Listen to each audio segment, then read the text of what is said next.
Yo, laughing man, what is up, my brother? What is up? Guys, thank you for being here. Thank you for being here. I am happy to be back. Things still trying to get into the groove again. All right. So I'm happy to be back. Um, as you guys know, that for the last 2 months or so, I've been on vacation. So it's nice to, you know, get back into the groove of it. I miss doing these lives with you guys. I miss seeing you guys. Miss talking to you guys. So, you know, I'm glad uh, we get started with doing some live streams, okay? I've been thinking about some ideas too. I'm gonna go like when I was over on vacation, I did some TikTok debates. Okay, so I wanted to add on some TikTok debates. So what I will be doing eventually, um, I don't know when yet. Okay, but I'm gonna have some. I'm gonna be streaming TikTok debates on the YouTube for you with you guys, right? So on my phone, I'm gonna have debating people while you know streaming it live with you guys. So I think that'd be fun.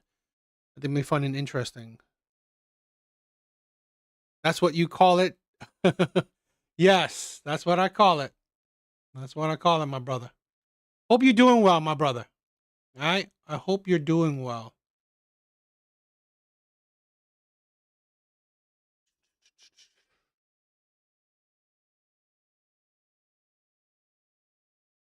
Have you been starting your streaming? I mean, or your videos? I thought you were gonna do some metal work and stuff. I don't know if you started it.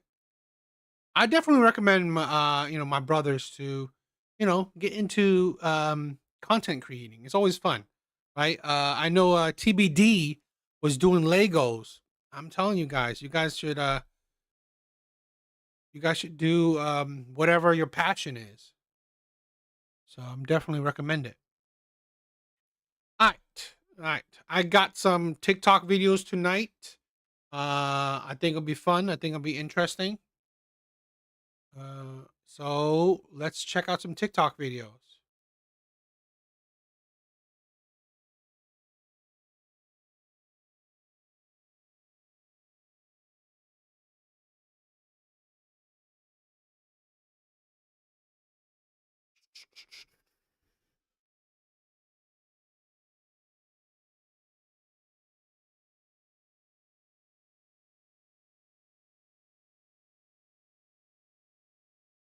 All right. So I got a few TikTok videos. In essence, right? We talk about how a lot of women, they, nowadays they're talking about women, they don't need men because, like, you know, divorce rates are high, marriage rates are low, singleness is very, birth rates are low. A lot of people are single, right? A lot of people are not getting into relationships. So, and in particular, a lot of women say, they're strong, independent. They don't need no man. A lot of women say that they're better off single. Um, and sometimes I question it. Okay, I question: Are women actually better off single? How is a single life for women?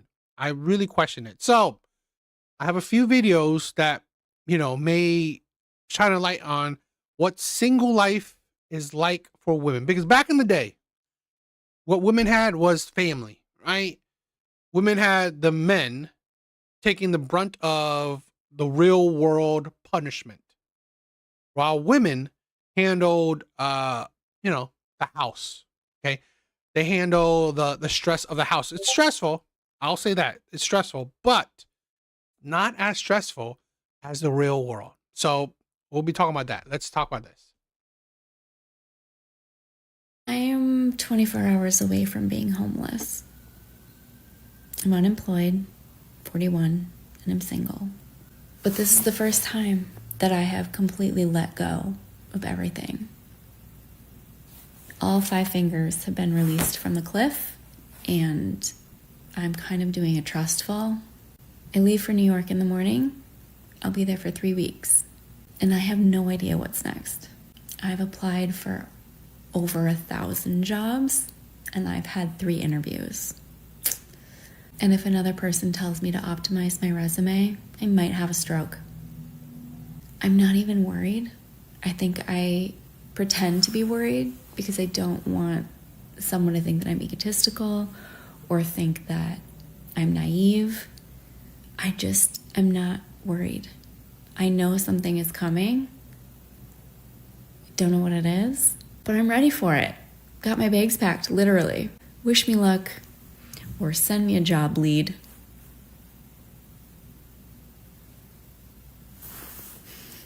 I am Evil Eddie, what is up, my brother? This is why, if women were men, I said this before, right? If women were men, they would be incels, right? Women would be incels. Look at this, right? 41, single, no job. Practically, I mean, you know, single, right? No job, no prospects, no nothing. You are pretty much an incel. Let's break it down a little bit. 24 hours away from being homeless. And homeless. 24 hours. 24 hours away from being homeless. Ain't that something? So you have pretty much nothing. This is the thing where I think it's funny because you constantly hear this rhetoric that so many women are owning homes. Owning homes that they can't afford. I'm unemployed, 41, and I'm single. But this is the first time. 41. 41 is not old, but it ain't young. Right? It ain't young. And you have no prospect in nothing. Is this the life that women fought for? Right? Is this the life that women desire right here? Like you imagine this, okay? And I'm pretty sure this is what women fall for, right? She focused on career, focus on trying to find a job, focus on independence, right? Not focused on a man. Cool, fine. But what has that got her? Almost homeless, jobless, single. Great. Right? Great. Gotten her nothing. And to be honest, it's gotten her almost rock bottom, it seems. This is the life that women wanted right here. Because a lot of women don't realize what reality is. Okay? Reality isn't as sunshines and rainbows as women think of it. I'm gonna have tons of friends. I'm gonna have, a great career. I'm gonna have, men that desire me, but I'm not gonna give them the time of day. Okay. We'll see how that goes. That I have completely let go of everything. All 5 fingers have been released from the cliff, and I'm kind of doing a trust fall. I leave for New York in the morning. I'll be there for 3 weeks, and I have no idea what's next. I've applied for over 1,000 jobs, and I've had 3 interviews. And if Sounds like you're unqualified for all the jobs you want. another person tells me to optimize my resume, I might have a stroke. I'm not even worried. I think I pretend to be worried because I don't want someone to think that I'm egotistical or think that I'm naive. Or that you're delusional. It's like only women, right, have the capacity to be so delusional that you are about to be homeless, you're jobless, you're single, but you don't need to worry. You don't need to worry. I just am not worried. I know something is coming. I don't know what it You know something is coming. See, that's the delusion that women are allowed. Okay? You're allowed to be this delusional. You're allowed to be this delusional.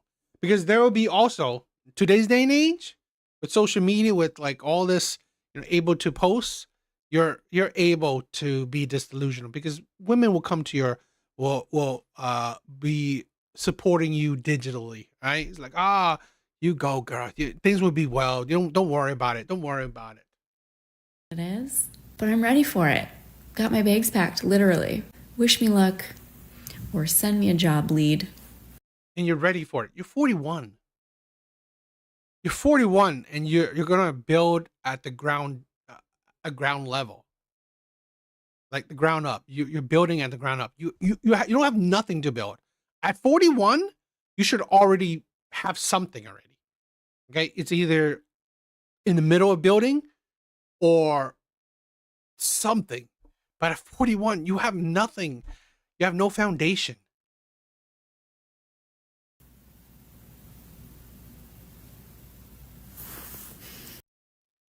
And it's like funny because the great thing is like you could read you know, other comments. How there's a woman that said, I'm 42, I'm homeless. I live in my car with my 2 puppies. It's absolutely beyond awful. I hope something pulls through for you. Another woman, 6 years, no job. There are no jobs.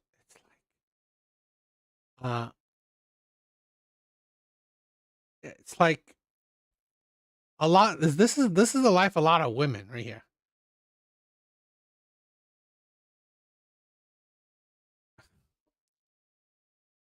This 41.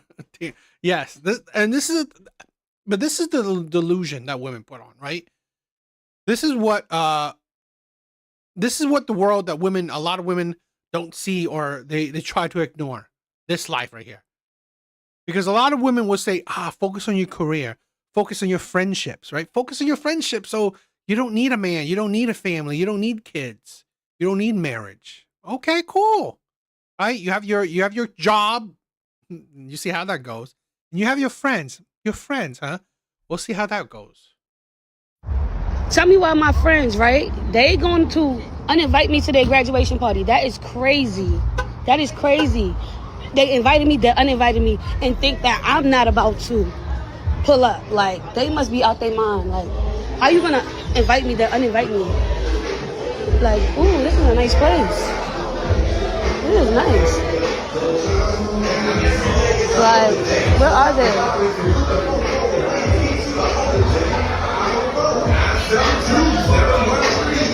Ooh, and they got a DJ. They gotta be in here. They gotta be in the party room. Hello, everyone. I want to give a shout out to my fake friend who uninvited me to her graduation party. Yeah, she uninvited me, but I just wanted to say congratulations.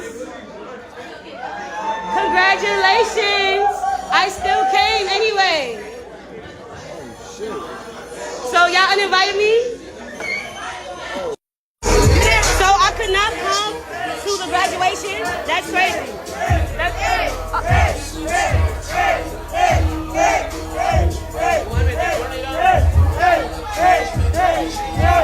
That's crazy.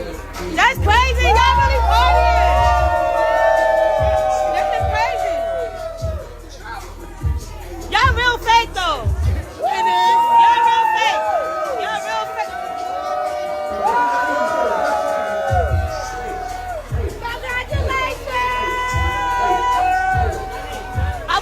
First, I can tell why, she sounds annoying, but imagine going to where you were not wanted. Yes, exactly. This is what women are banking on. Friendships that are not really all that much of a friendship. I wasn't invited. Is nobody understanding this? Is nobody understanding? Why am I here? Because I could be here. What happened? Because I could be here. I'm here. I'm here. I'm here. Oh well. I'm here. Hello?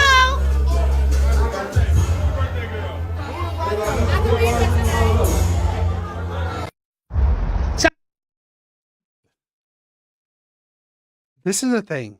Get an actual life, right? Have a family. Stop focus. This is the thing. A lot of these weak friendships that a lot of women are banking on means what, right? It's like this is the life that a lot of women are banking on.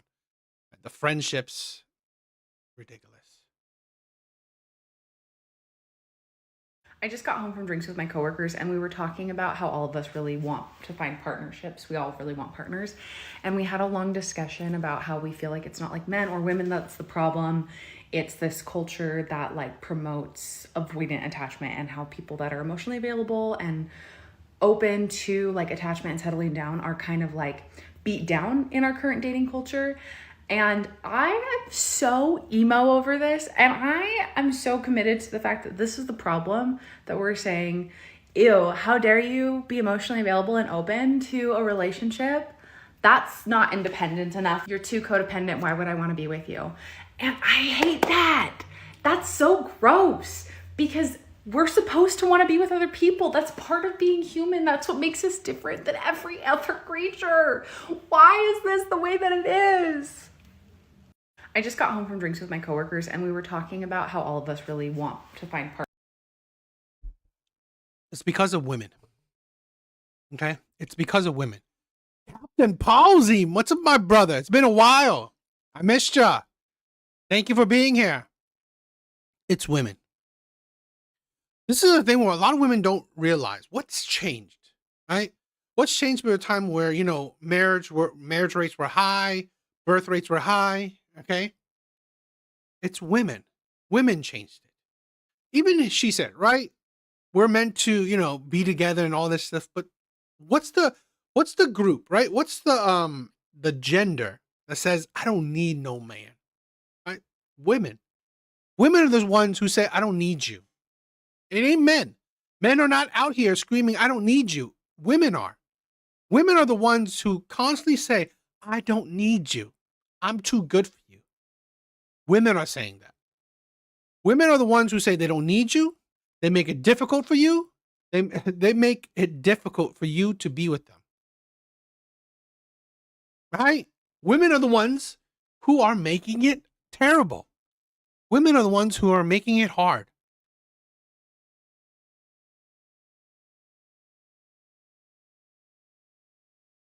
And women are the ones that are so expectant. This is my proof that I think that the population is going to slowly decline, because I am in a room of like 100 men,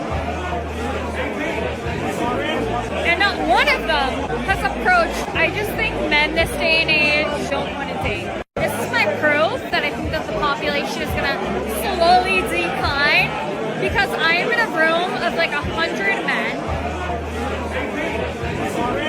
and not one of them has approached. I just think men this day and age don't want to date. This is my... Men don't want to deal with you, right? It's not that men don't want to date. Men don't want to deal with you. You are so expectant. You are lazy. You're egotistical. Okay? And you are part of a group that constantly sprouts out, right? Men are creeps. This is a thing where men have become to realize that women are a poor investment. Women are a poor investment. Men have, for so long, understand that you got to invest in women, but only until the last couple of decades, maybe a couple of decades, right? That women have become a terrible investment. Divorce rates are high. Right? Divorce rates are high. Women don't mind using you, right? Hookup culture, okay? Dating the top 20% of men. So men have become to realize that women are terrible investments. They're terrible investments. Yes, they don't care to deal with women like this. They don't care. Men are out here, a lot of men have become to realize that, I'm just going to focus on myself. Mr. Smith, what is up, my brother? I missed you. I miss seeing you guys. I really have. You guys are amazing. Miss seeing you guys. women have come to be just they have not realized that they have become worse human beings, worse partners in a sense. A lot of women don't realize that they anti-Semitic. What is up, my brother? A lot of women just they don't realize that they have destroyed the dating market. Okay? Dating has not become fun. It's been worse. At least if you're not the top 20% of men. Okay? So, you know, a lot of times men are just done with women like these. They're done. So, and a lot of times men also realize what's the point, right? Marrying these women is going to get you where? As a wife to a husband who doesn't have hobbies outside of his wife and his children, men with hobbies are gross. What do you mean your husband spent all Saturday golfing? Your husband's in bowling league and he was gone all Monday evening? After work, he'd rather go to the bar with his buddies? Ew. As a wife... Marriage. Truly the shackles of life. Women make relationship look terrible, and women make marriage look like a piece of trash. Did you hear this disgusting ass woman? To a husband who doesn't have hobbies outside of his wife and his children. As a wife to a husband who doesn't have hobbies outside of his wife and his children, men with hobbies are gross. What do you mean your husband spent all Saturday golfing? Your husband's in bowling league and he was gone all Monday evening? After work, he'd rather go to the bar with his buddies? Ew. As a We live in a world where women are divorcing men because they need to find themselves. We live in a world where women are saying that they have no individuality in a relationship and divorcing said husband. We live in a world, right, where women, right, feel like they're just a wife and a mother and they divorce their husband. And here's the thing. Women are the ones who divorce predominantly. About 60 or 70% of the time, it's women filing for divorces. And do not believe in the propaganda.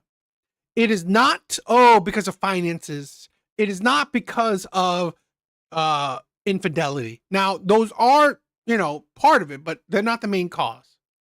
They're not the main reason. The main reason is what I just said, right? She doesn't feel it. She fell out of love with him. She needs to go find herself. She feels like she's just a wife and a mother. That is it. Yeah, we never talk about, what about the man? Maybe in his thing is like, I'm just a husband and a father. Okay? I just focus on being a husband and a father. I don't need to focus on myself. I focus on my family. And guess what? She still leaves you. She still leaves you when you take away any individuality and become a husband and father. Take away all individuality and focus on your family. So it's okay for women to push the narrative where, you know what? F your individuality. Right? F you finding yourself. F you having any kind of hobbies. No, it's just you better be just about your family until she's fed up with it. Because I guarantee you, look at her, right? She's probably in her late 20s, maybe early 30s. I guarantee you, when she's in her 40s, I don't want to be just a wife and a mother. But the man has given up all his individuality for his family. Hey, but that's disgusting, right? It's disgusting that he has any individuality. Wife to a husband who doesn't have hobbies outside of his wife and his children. As a wife to a husband who doesn't have hobbies outside of his wife and his children. Men with hobbies are gross. What do you mean your husband spent all Saturday golfing? Your husband's in bowling league and he was gone all Monday evening? After work, he'd rather go to the bar with his buddies? Ew. As a wife... They make marriage sound so amazing.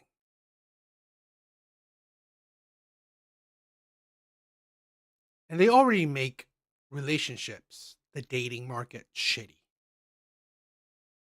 Can we discuss the ratio between decent or attractive women versus decent or attractive men? Because women, we come by the pound. I mean, we come in packs, all fine. And then men, not so much. Like, who fault is that? Eve? Yes. The dating market is great. The double mohawk. The dating is amazing. We have women out here just shitting on men's looks. While, right, fake hair, whole bunch of makeup. Fake hair and a whole bunch of makeup. Awesome. Right? Great. Right?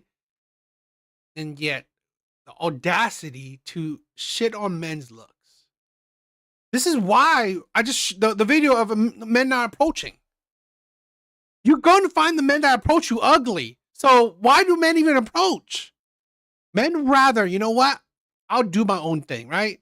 I'll focus on my own happiness. I don't need my ego destroyed to inflate your own ego. Right? Here, this woman is, right? Just shitting on men's luck. Saying, oh, there's so many good-looking women. Okay? Then go for them. But you know what? Almost zero good-looking men. Ridiculous. That makeup doesn't make even them look great. It doesn't. No. To be honest, makeup has become making women look like trans.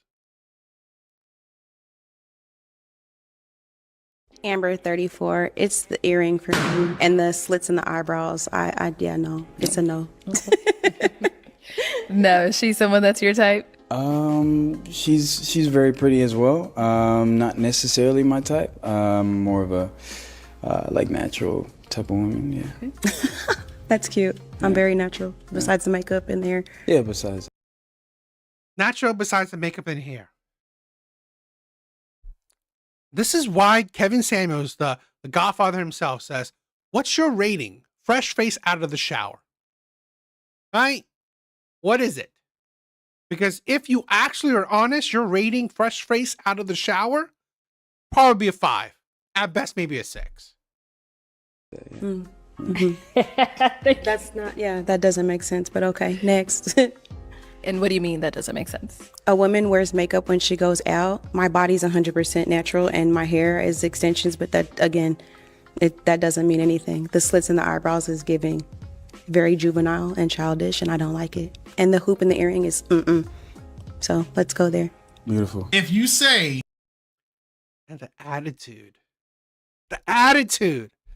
So it's okay for you to criticize his looks, but God forbid he criticizes your looks. Yeah, the insanity of that. And that is what men are dealing with, that attitude right there, right? That is what men are dealing with, the attitude of women. This is why they're walking away. This is why men are tired of it, okay? This is why less and less men are approaching. The only men that are actually approaching are the men that never give a shit, right? They will hit it and quit it, pump and dump. But those are the men, right, that will not care. The ones that will pump and dump.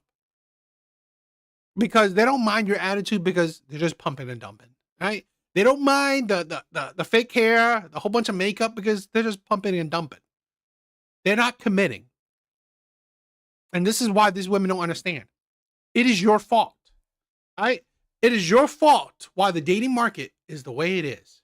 It is 100%. I'll give women a little bit of credit, right? Maybe about 80 to 90% their fault. How the dating market is, how marriage is, how society is. It is women. Women are the ones to change it, not men.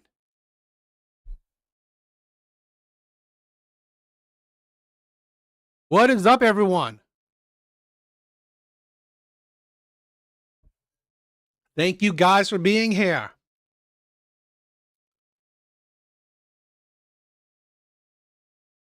You are one of those guys. I mean, I don't chastise the men for, pumping and dumping. It is what it's part of the game, right? A lot of these women, they allow it. Okay, they allow it.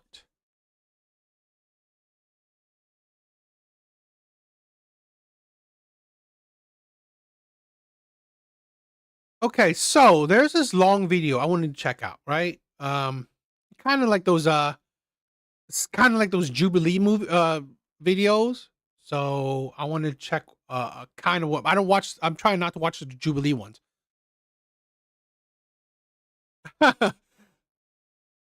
Well, it is what it is. I've heard the best way for a woman to wear makeup is to not wear a lot. Yeah, I mean, like I've heard. Again, I agree, right? Not a lot of makeup, like a little bit of foundation, maybe a little bit, a very toned down lipstick, and you're good.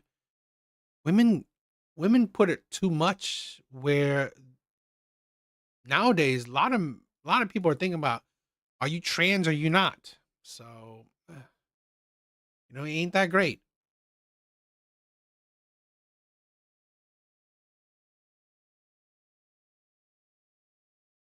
What the fuck?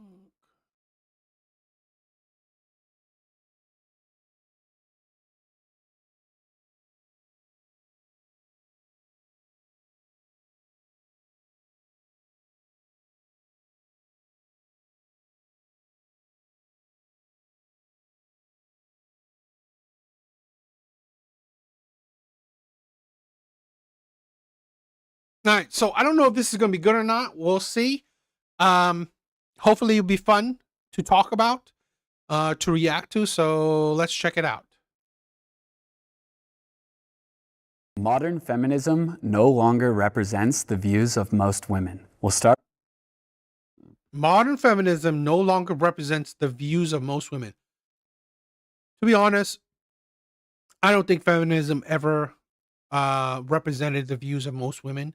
What I've heard, right, when feminism started, most women didn't want to go to participate in the workforce along with men. Now, women have always worked, right? Especially low income women, because, well, you were low income and you had to work. Okay. But women didn't desire to, yo, Omni, what is up, my brother? What is up? Yeah, women didn't desire to compete with men in the workforce. They rather, right, do the small jobs that they could have done, whatever it may be, and focus on the household. So, yeah, but definitely, modern feminism is pointless. Start by bringing up everyone that agrees now.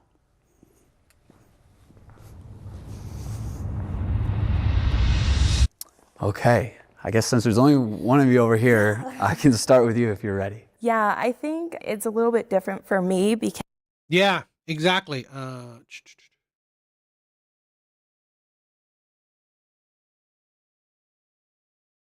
Yeah, exactly. Most women rejected feminism from the start.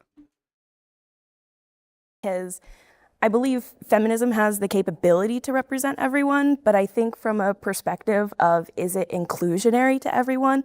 I don't think so. I think there are a lot of focuses of the feminist movement that are focusing on things that are primarily white and upper class, and it kind of doesn't include women who face other issues, like women of color, or like something that's near and dear to me is like the murdered and missing Indigenous women. And so I think a lot of times that can kind of like get left out in the modern movement because there is a group of women that is far removed from that. And so that's why I would agree that oftentimes it can be centered mainly on like a white perspective. I would say that it doesn't represent most women because I think most women are not quote unquote feminists anymore. And I think you're seeing with Generation Z, that generation is shifting back to more traditional values. They're putting more emphasis on family and marriage and wanting to have kids. And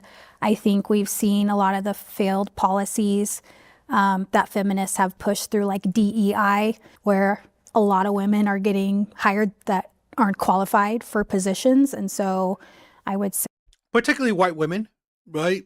The DEI program has helped white women the most. The DEI program has helped white women the most. say that because of that, feminism doesn't represent most women now. I'd agree with a lot of what she said. I think that the foundation of feminism is what most women relate to, with just wanting equal rights and to be seen as an individual. But what it's been turned in today has kind of taken it way beyond that and really challenged gender roles, which I think are important. It's unfortunate to see women kind of almost feel like they're lacking in something if they're not in the workforce or they're not that kind of boss babe mentality. And so I definitely would say that's why I don't think modern feminism is what most women are really in their heart wanting to strike. I didn't know that. British feminists who traveled to India pushed to have the local Indian women treated as second-class citizens and denied the vote. So much for the sisterhood. I did not know that. Full disclosure, I love me some white women. I've never dated white women, but I mean, it's always been a thought. Yeah, for me too. I agree with you guys as well. I think that like the original intent for like the feminism was to like just see like women have equality and opportunity, access to like education, political participation, to vote, things like that. And what we see today more so than often is where it's more like comparison, like to men, trying to compete with men. I don't think that like the same intentions of what it was originally for is still the same. So studies show that women don't agree majority with feminism. And so that's going off of data. If we look at data, most women don't. And I think that's because feminism has turned from something into like what you guys were mentioning and has shifted into a more radicalized standpoint. And kind of to bounce off of what you were saying, I think there's a specific group of women that still aren't included at all, and that's pro-life women. And so it's like you can't be a feminist if you're not pro-choice. So I could never be a feminist, by a lot of people's standards at least. Okay, and I think that's a good time to bring up everyone that disagrees. For me, this was a hard one for me to answer because it was like, what is modern feminism? Like that like to define that, I feel like I could have, because the more you guys are talking, the more I'm like, okay, I actually agree with a lot of what you guys are saying, but it's like, what is modern feminism? So I think that's even like part of like this. And I've said this before, right? I believe modern day feminism is the fight for power. It's the advocacy for women's power. It isn't for women's equal rights, even though I believe it never was, right? I believe it was always meant to be women wanting power, right? I that's what I believe. I just believe that women hide it under the disguise of equality because they know how to be steps, right? You had to fight for equality, and then the next step is for power. But I believe modern day feminism, 100%, it is the fight for power. Women want power, not equality. Discussion of like, I don't even think feminists even truly know what really is feminist anymore because so much has changed of it. So it's just like, to me, when I think modern feminism, what I did is just the basic definition of feminism is just equality. So I would think, yeah, most women would like that, would agree with that. But like, it's very clear what feminism is and how it's defined, and what even is considered modern feminism may actually be different because of how much it has just changed. For me, feminism is just everybody's like views like being respected. So I know, like you said, you feel like you would never be able to identify with being a feminist because you're pro. No, I mean, I do understand that men seek power, right? But I think men seek power to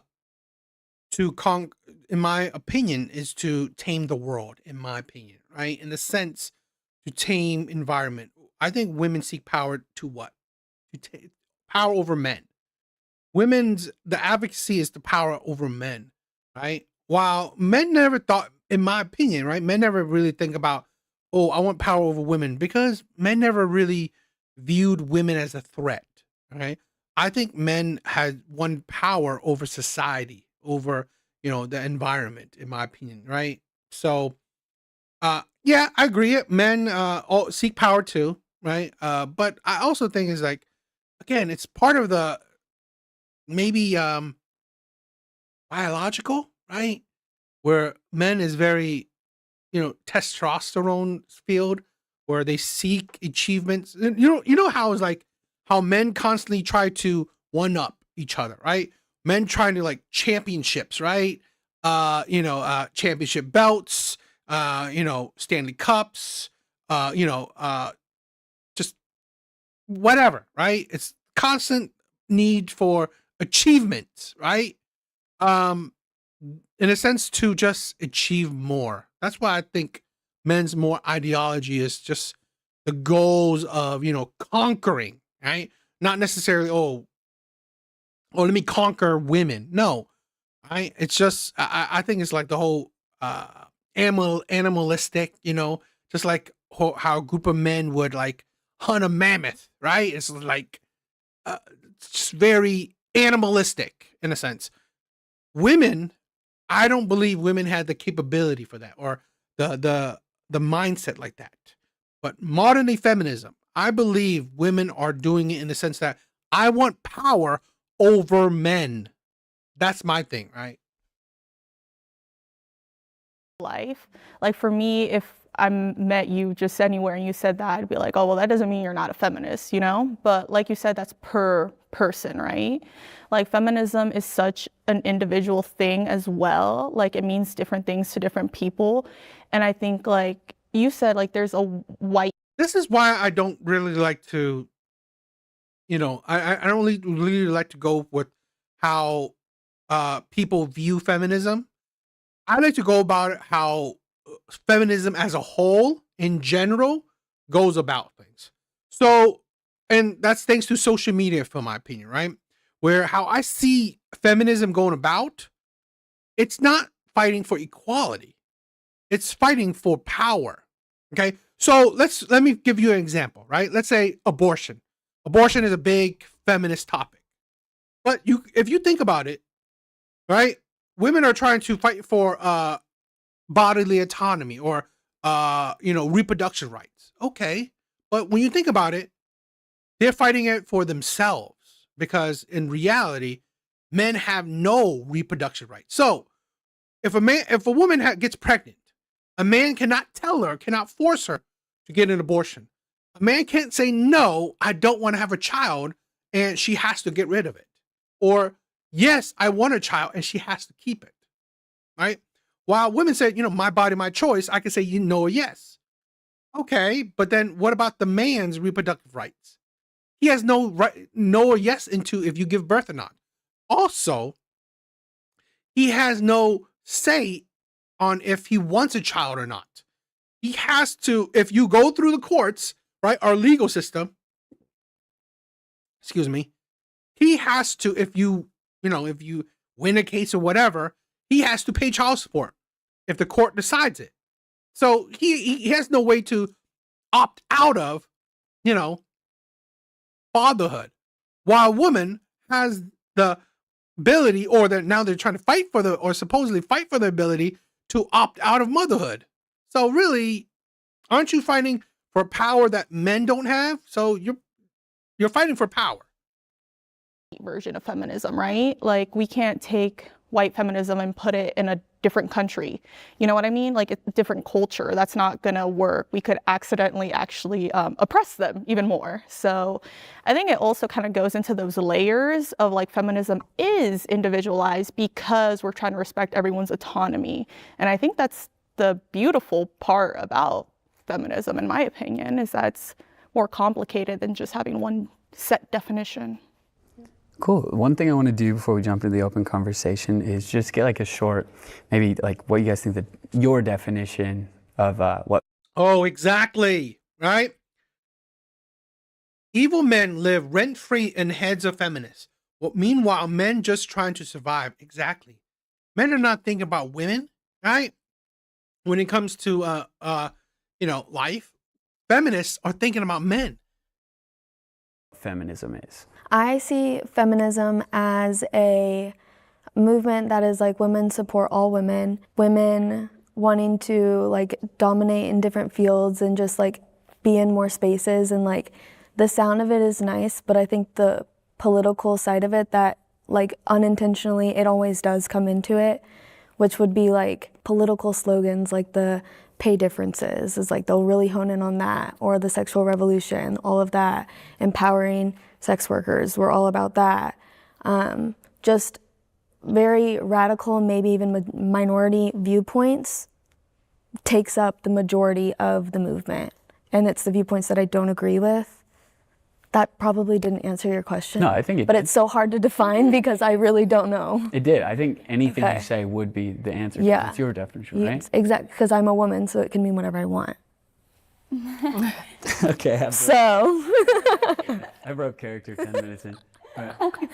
So for me, kind of same thing as you were saying. It's more about like, I guess, how they empower women. I don't view myself as a feminist, but what I see people saying about feminism is that empowerment. Here's my thing, right? Feminism was never for minority communities, particularly not for Black communities.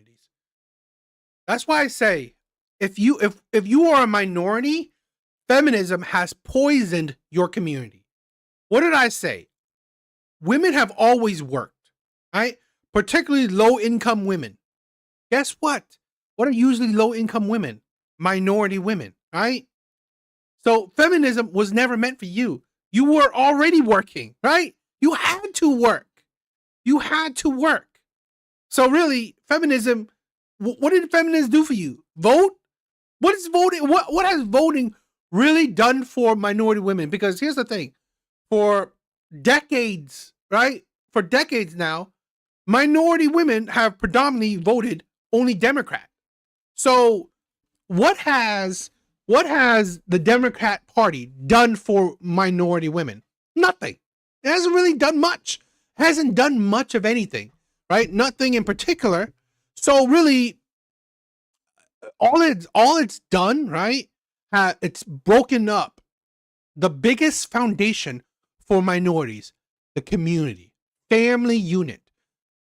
The Black community in particular have the lowest marriage rates, highest divorce rates, and highest single mother rates.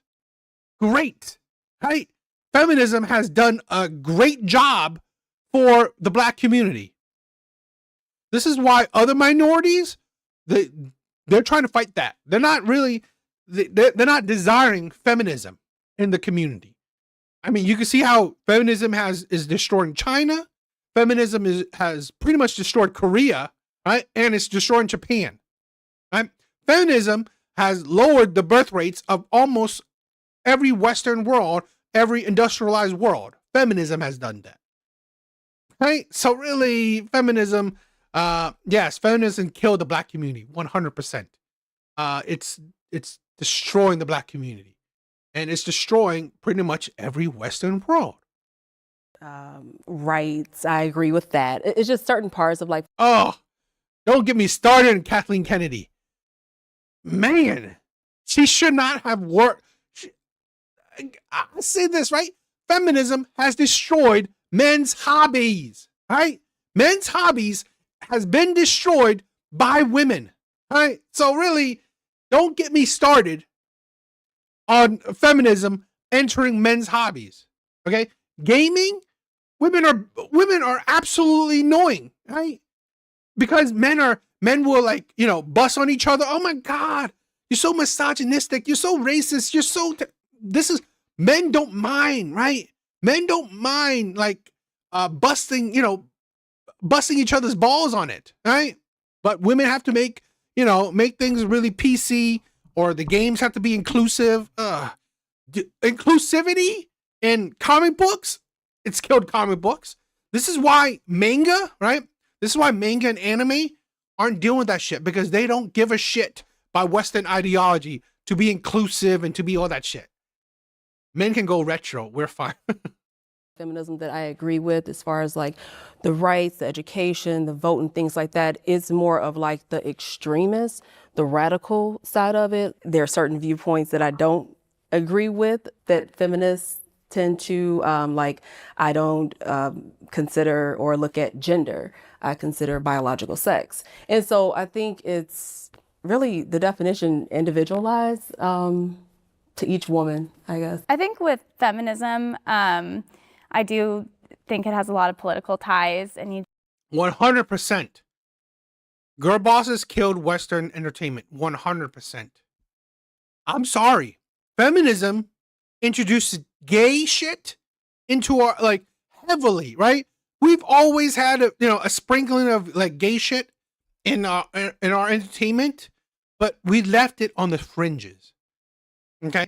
But now comic books, games, lots of movies, constantly gay stuff, constantly trans shit, constantly girl bosses. Like, God damn it. We don't need, okay, I'm going to be sexist. This is the only sexist thing that I particularly have in my bone, right? I do not like female leads in my action movies. I'm sorry. I do not like female leads in my action movies. Now, could there be female leads in good action movies? Of course. But sometimes today, right? Today, it feels like it's pushed on you. It feels like that's the importance. Now, like the Alien, right? Alien, great. Sarah Connor's Terminator, awesome. Okay? But sometimes it feels like it's being pushed down our throats. Okay? It doesn't feel like it's natural. It doesn't feel like, oh, just so happens it's a female lead. No, it feels like, oh, we cannot have a male lead. So it has to girl boss. And it's like, it just feels so pushed down our throats. just look at the history of feminism and where it dates from and kind of those. Oh my God. Turning Iceman gay was the absolute, like, one of the, I'm sorry, I love X-Men. I love X-Men, right? I love the X-Men. But when I found out that they pushed Iceman to be gay, I'm like, I'm done. I'm sorry. This is getting just ridiculous. It is really ridiculous because seriously, the guy he's like your stereotypical womanizer in a sense, right? And you turn him gay? Ridiculous. Historical figure. Yeah, I haven't read DC or Marvel in a couple years, and I love comic books, right? I love comic books. But it's gotten to it's women have infiltrated it way too much, right? I'm just tired about it. That brought about new ideas that I love the X-Men. But it's like, and I get it, right? X-Men is about differences. But when the differences is like shoved down your throat, or like every other character has to be gay, right? Every other character, it has to girl boss. I'm like, I love the X-Men because of like powers, of interesting storylines. Now it's just like, it's just so, I don't know. It's just, I didn't need to care about their sexualities. I don't know. really brought a cultural shift with it.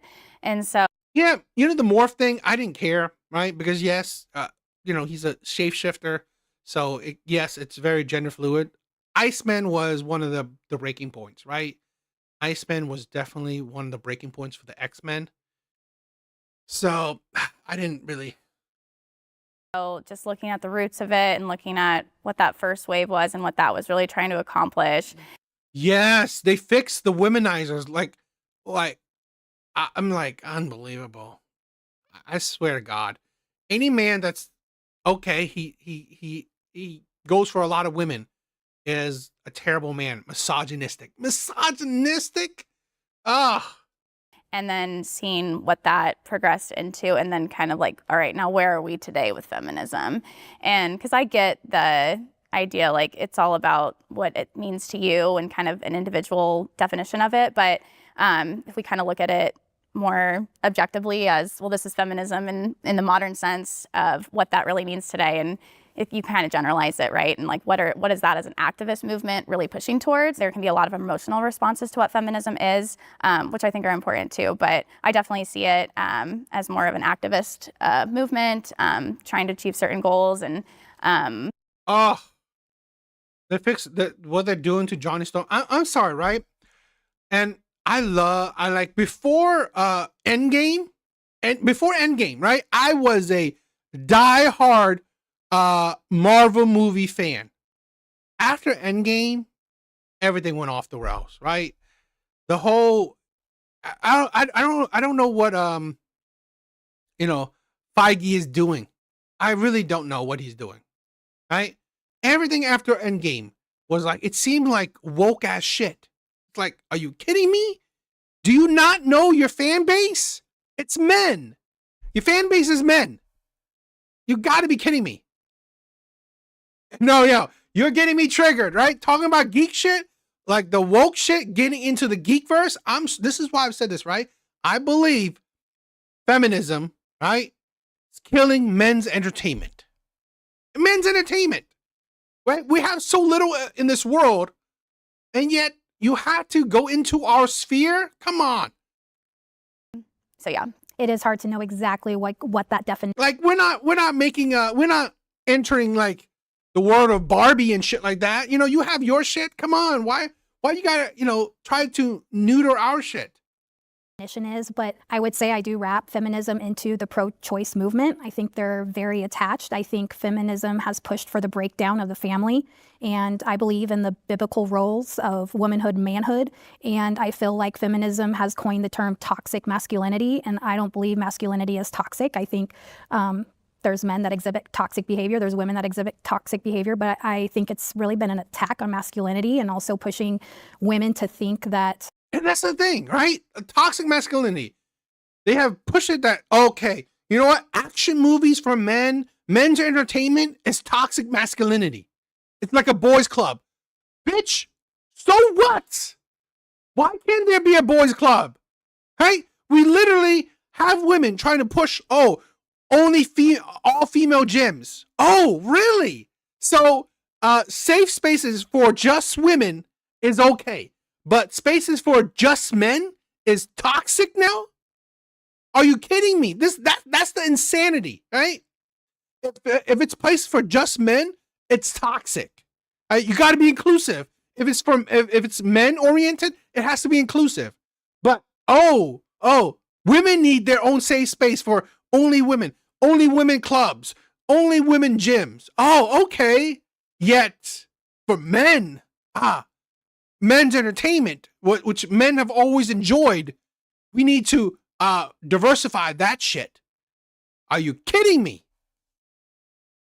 They are men, and we are not. We are biologically completely different, psychologically created different, and I think what makes us unique is those differences, and those differences need to be celebrated, and instead I feel like the movement is really kind of pushing us towards a genderless society, and so that would be the best way I could define it. Okay, and now I'm curious to hear what the feminists have to say feminism is. Yeah. I think for me, my personal definition is like the collective activism to uplift women where they are And that could be at any range. It's not exactly, like they've said, it's not exactly a whole group movement. Like, we are not pushing to get rights that we have now. It's a lot more subtle and nuanced in what each woman needs to feel empowered and uplifted. And so I think feminism as a whole is meeting people where they are. And then also that feminism is for everyone, regardless of if you are a man, a woman, or someone who identifies as a different gender. For me, if I just had to put it in one word, that's autonomy. Just having the choice to live our lives the way that we want to live. Not being, can't buy a house because our husband won't let us, being able to vote, right? Like thinking of like the first couple of waves of feminism, but even now, even with the third of choosing what you can do to your body and if you want to be a mother or not, making those choices. So I think truly it's just about autonomy of a woman being able to have the ability to choose how to live the life that they want to live and the beliefs that they want to believe, even if it is disagreeing with feminism or even if it is, disagreeing with abortion. A woman has the right to be able to formulate those beliefs if that's what they believe. So to me, that's really what feminism is aside from whatever anyone else believes or what society thinks women should be or behave, it's a woman gets to choose that, gets to choose their beliefs, gets to choose who they are, gets to choose the lives that they want to live. Yeah, I like that. I mean, I also agree. You guys said a lot of stuff, so kind of to wrap it up, but I think it is autonomy. It is being able to choose what you want. I don't think there's anything necessarily wrong with different opinions than mine, you know what I mean? That doesn't impact me. If I'm gonna advocate for something, then yes, I will, but personally, I'm not gonna. Yeah, exactly. It's like this is a thing where you wonder why, right? There's a growing side of America where more and more women, right? Women are gaining more debt more than ever, right? Women are increasing in their debt load. Women are actually buying houses that they can't even afford. There are houses that are going into foreclosure because women can't maintain the payments. Have a problem with you as long as you're respectful. You know what I mean? So I think that is feminism, is being able to respect different viewpoints as long as they're not harming other people, which I do think is just a general human thing we should be doing, right? So I definitely think it is, if we're talking about modern feminism, it is trying to advocate for marginalized groups, in whatever shape or form that looks like, trying to uplift others. Oh my God, don't get me started. How they constantly want to remake male-oriented, male-led movies into female-led movies. Like the Ghostbusters. They fucking ruined that franchise, right? They ruined the Ghostbusters because they wanted to make that shit woke. They ruined it. It's get out of men's content. Get out of men's entertainment. Right? I'm sorry. Yeah, maybe women did like some of the men's stuff, but they liked it because it was men's shit. They didn't like it because they wanted women to lead it. Stop with that BS. Your main audience is men. And in my opinion, if it doesn't cause anyone any harm, if it doesn't impact your life, and that's what makes them happy, then that's what makes them happy. And I have no problem uplifting someone for them to feel happy with their lives. So. Real quick, Counterpoint is a small Midwest team creating space. Would choose to be at home and take on a more domestic role in the relationship. And I don't. Women are happier in traditional gender roles. We'll start by bringing up everyone that agrees now. 100%. Women are happier in traditional gender roles. Now, a lot of women want to fight against that narrative, but women are happier in traditional gender roles. They're happier with the family. They're happier, not dealing with the grueling world, right? They're happier.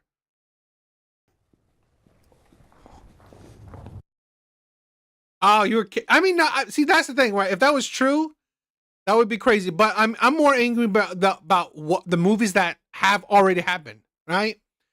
I'm more angry about the movies that already happened that women wanted to change. Yeah, they ruined Ghostbusters. I'm seriously. And to be honest, it's they ruined Ghostbusters so terribly.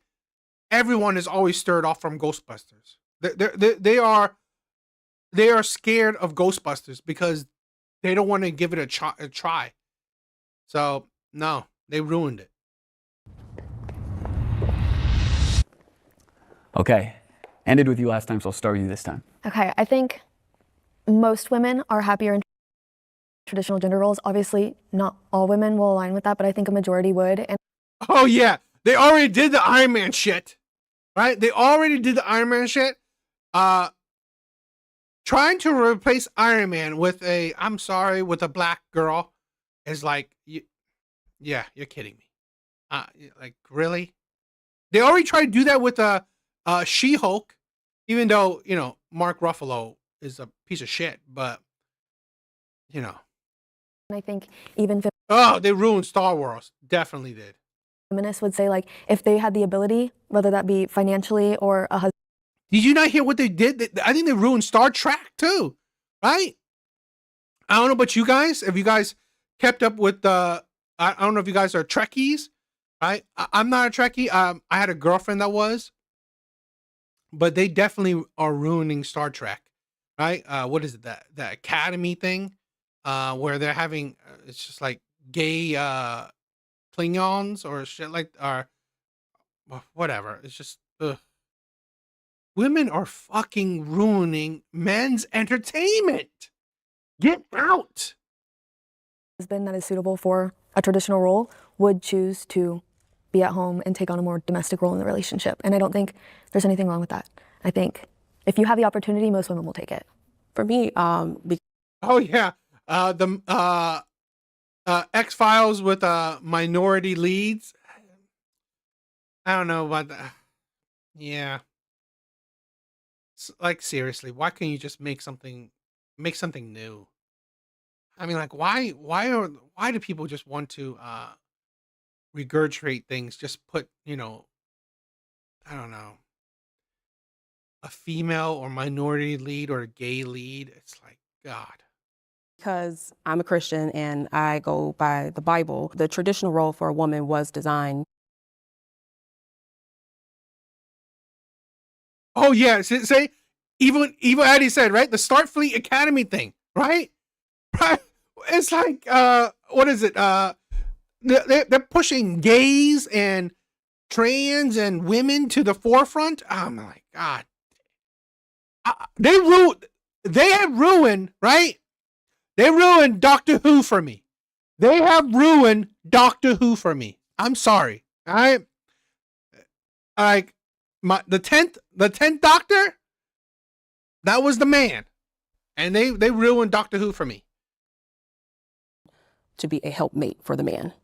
I believe in the Bible, so that's just what I go by. So Adam was here, and then God created male and female in his image. And when he did that, the reason for Eve, which was female, was to be a helpmate for him. So to me, that's where the traditional role comes in. I'm not saying that all women have to be just confined to like a husband or inferior to a husband, but exactly the desecration of our childhood memories. I'm sorry, right? That's the shit I love. And when women step into our spaces and try to shit all over it, fuck it. Let trans women go into their sports. I don't give a shit. Let trans women dominate women in their sports. Go for it. I hope the WNBA have a bunch of trans women. Go for it. Fuck it. Right? I hope trans women will just go all up in your bathrooms then. Particularly since women are supporting that anyway. Main role of a woman, I feel, is to be a helpmate for the man. Of course, you can work and have all those things we talked about, rights and education and things like that, but you find more women are happier in those traditional roles than being a single woman in your 30s and 40s. So I think that's awesome to bring up the point, even just back to creation and who we are as genders, that God made Adam, but Adam was incomplete without a woman. And that wasn't to be like, well, we were a second thought, but we were necessary and so important. And so I think that there's a lot of power in that. And just in gender roles today, I believe that we are biologically different from males, and we are made to nurture and comfort and be a homemaker And unfortunately, the culture has kind of almost downgraded those roles and been like, at least how I've viewed it is, you're not contributing as much, or you're kind of lesser than. Like if someone asks you, well, what do Yo, I love the geeking out in the comment section. I love it. I love it that we can geek out. I love it. And we can talk about our gripes with women entering our space. you do? And the woman's like, well, I'm just a stay-at-home mom. It's almost like has a negative connotation to it, just with like the culture shift. But really, that's where a woman finds the most value. And I think a lot of that stems from just the selflessness too of that role. And we're not just living completely for ourselves to just absolutely be the only one in control of everything we do, but knowing that our decisions. Petrie, what is up? What is up? How can we trust anything the left says after they've told us? No, yeah, I agree. I don't trust what the left says. I'm sorry. This is part of it, right? Another thing, left. This is why I don't care for the left. They are supporters of feminism. So fuck that shit. No, I'm done. I don't F with that shit. Right? So they are hypocrites. They are just, I don't know. I don't deal with them. Decisions affect others, and we have the power to raise a life up or to be a helper. That's where we find the most joy. I would agree with everything they have said. I am a Christian, so again, I believe in the biblical role of man and woman, and not that a woman can't find purpose in the workforce, not that there isn't any value in that, but I think a lot of women economically have been pushed into the workforce, and given the opportunity or chance, they would. Yo, I love Highlander. I hope they do it justice. If they have a lesbian black woman, I swear to God, right? If they change, I mean, they're constantly trying to decide if they're gonna change James Bond into like a woman, and I'm like, fuck it, I can't believe it.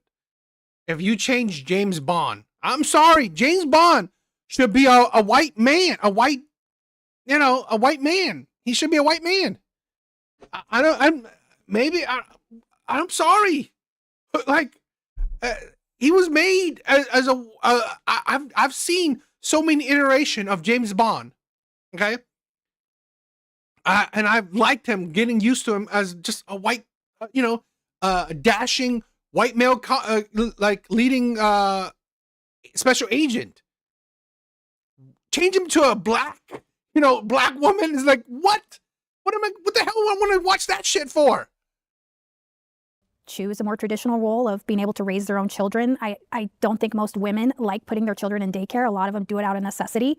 And I know there's a lot of amazing single mothers, but I didn't see that. Mrs. Smith.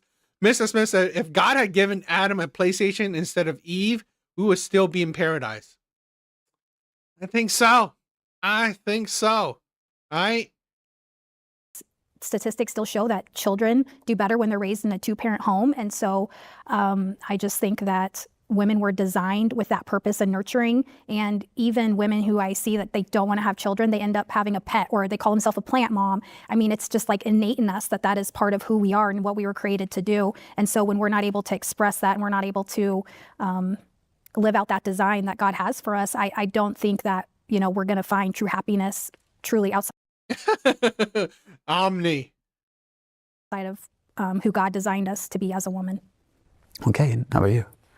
So for me, I'm kind of looking at this as a stance of a non-traditional woman, typically, like you guys said, single mother, having to, like me, I'm a single mother, and I work several hours a week and building up.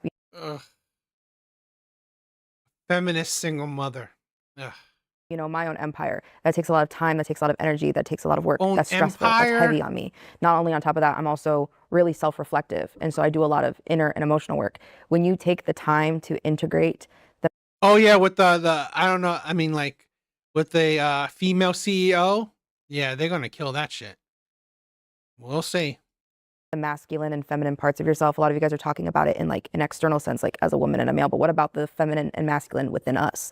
The two roles in which we have that we, integrate in. And so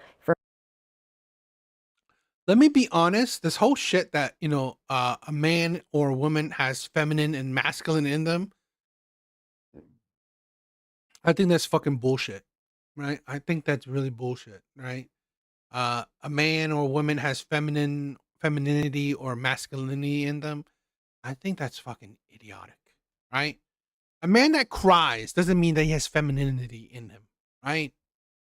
A man that cries doesn't mean that he has femininity in him.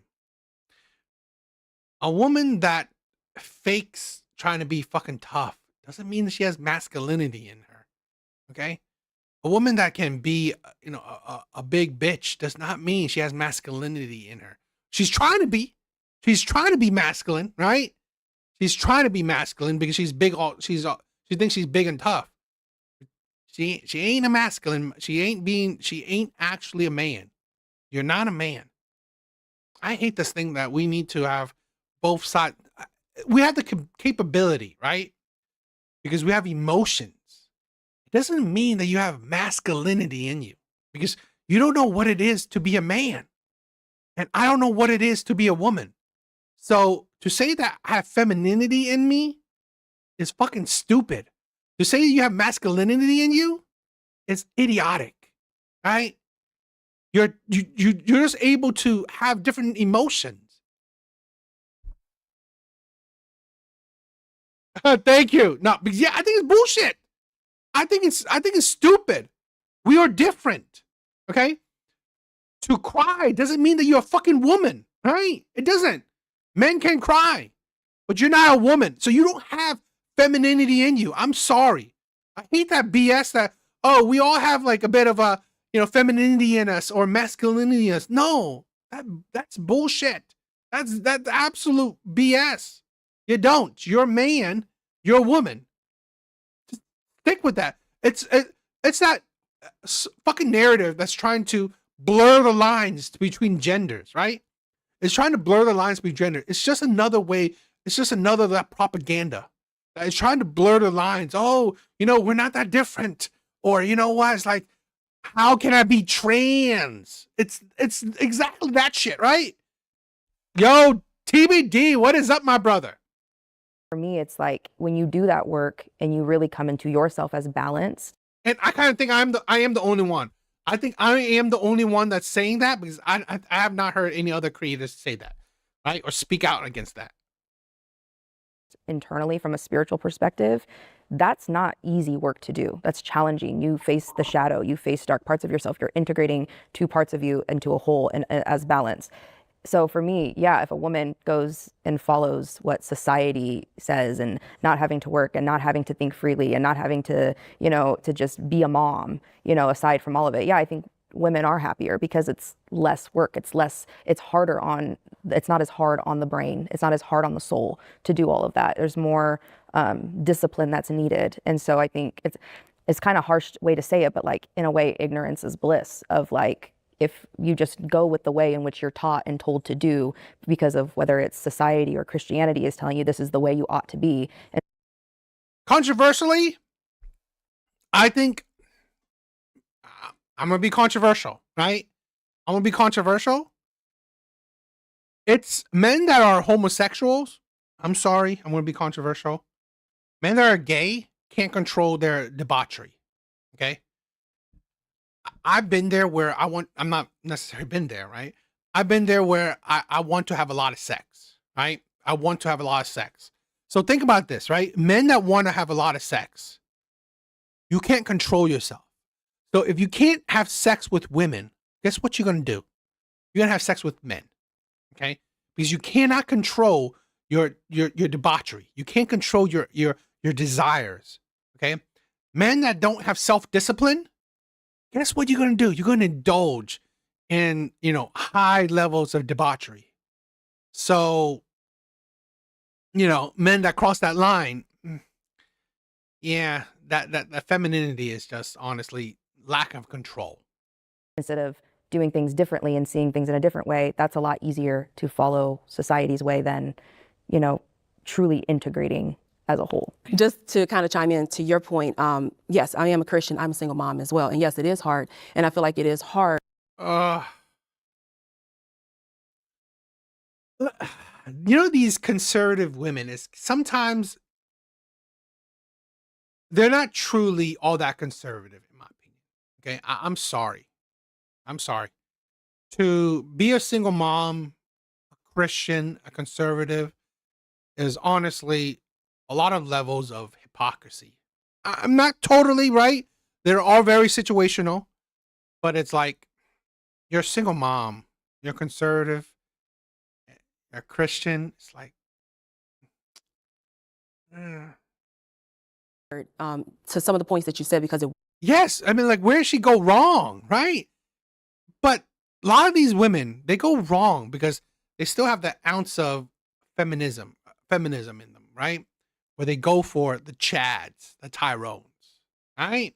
I believe it's feminism that has pushed women to go for the Chads and Tyrones, the men that, are good looking or top tier good looking or top tier height, top tier wealth, top tier charm, instead of men of value, men of character, men of principles, men of who are inside high value, right? Inside, I'm gonna say high value, inside high, just high level of good character. So they pass those types of men, right? Men with great character for men with good traits, right? Good physical traits. wasn't intended for that way. That doesn't make me any less of a woman, but if I had the choice. Exactly. What male virtues do these masculine women have? Courage, integrity, fortitude, temperance, honor, duty? No, right? Don't understand masculinity. You don't understand masculinity. Stop it with that BS. You don't have masculinity in you. As a single mom, I would want the traditional role. And that doesn't mean just to stay at home and raise kids, but to have a partner, one that's, equally yoked with me in my faith, that's what I would choose over it. It is hard, raising a child, going to school. I mean, I went through school and stuff like that, and trying to push her through, it's hard, and it's not just supposed to be that way. So I just wanted to say that really quick. I agree with what you're saying, honestly, because there is something beautiful when you can have a partner and co-raise a child together. Like me, I even see with my ex-husband and his, now girlfriend that they also have a child with. Like, that's a beautiful thing that my daughter also gets. But it's so, there is something very beautiful in that and very balanced in that. But it is also, there's so much, I think, even benefit of my daughter even seeing me just as a single mom alone doing it, because it's like I'm teaching her as a woman, you can really do it all, No. I'm sorry. No, you cannot do it all. This is the feminism BS. You cannot do it all. Do not teach your children that you can do it all. You are setting up your child for failure. Now, if, right, your child is lucky to do it all, right, great, but they fucking won the lottery. Most people cannot do it all, okay? You can't do it all. Stop it with that BS. This is the problem with women right here. You can't have it all. Stop being this delusional. This shit right here is why we have the shit we have, the problems we have. You cannot do it all. You can't have it all. Okay? Having it all is an offshoot. It's the lottery. Okay? Most women, majority of women will not have it all. Right? Have it all. A great family, great husband, great kids, great job. You can't fucking have it all. Right? You can't. It's just idiocy. Okay? And teaching your child that you can have it all is setting them up for failure. Right? Showing off your kid the single mother life, you are creating a generational curse. I was so stupid. I dated a woman, right? I was so stupid. My ex, right? Not me not thinking. Her grandma was a single mom. Her mom was a single mom. Guess what happened? She became a fucking single mom, right? It's because of mentality. It's the mentality. I don't need no man. I don't need no man. I can do it all on my own, right? I can do shit on my own. I can suffer on my own. I don't need no man. You don't understand the curse you are creating. The generational curse you're creating. Women like this are dangerous to their children. And like, you really don't need anybody to accomplish it. You know, yes, it would be nice. It'd be great. Personally for me, you know, it's great to be loved. You know, who doesn't want to be loved by another person? But at the end of the day, I mean, I guess lesbian could be the most insatiable. I'm saying anybody in the alphabet community, right? Anybody in the alphabet community are the ones who indulge in high level of debaucheries. They have no limits, right? They have no limiters. They have no control over their, you know, degeneracy. And that black girl, yeah, I mean, yeah, my ex was a black girl, right? So, yeah. Hairy guy, what is up? Women are pathological liars. Can't trust anything they say. They act. I agree, Harry. I agree. Guys, please like the live. Please like the live. It helps me out, right? So, please like the live. It helps me out. Do I need that? No. And yeah. But since you said it's hard, I mean, do you think that you would want that? I mean, of course I would want to find like a person someday, you know, like I would want that, you know, more so for myself of just what I would like. Because if you're saying you're going through that already as a single mom, me being a single mom, I don't want my daughter to go through that. So I'm not showing her, hey, yes, look at me, I can do it. I can do it. I am doing it, but you don't want to do this really. Because this is, you know, it's hard, like you said, mentally, emotionally, physically, it's hard. So yeah, it is hard. It is hard. But if she wanted to, like, if she did not want to be in a relationship with a man and she wanted to get a sperm donor and have a child herself, and that's the way she... Are you fucking stupid?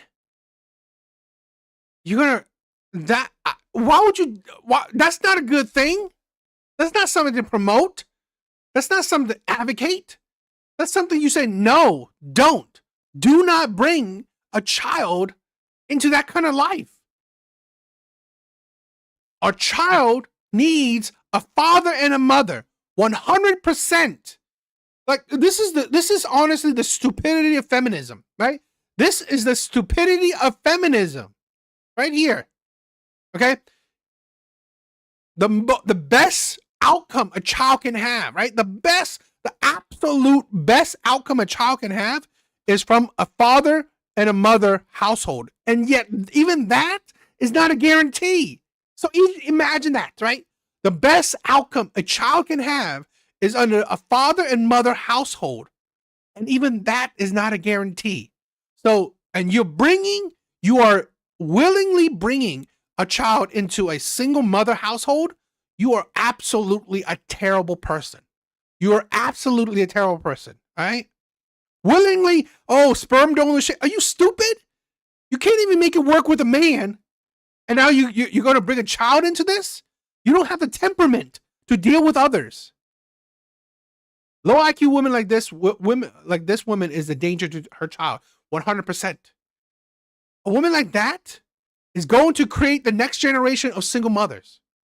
This is the problem with single mothers, right? They don't realize that they are the problem. They are creating the next generation of single mothers. She wanted to do it and feels empowered by that, then I of course would like raise her up if that's the choice that she wanted to have.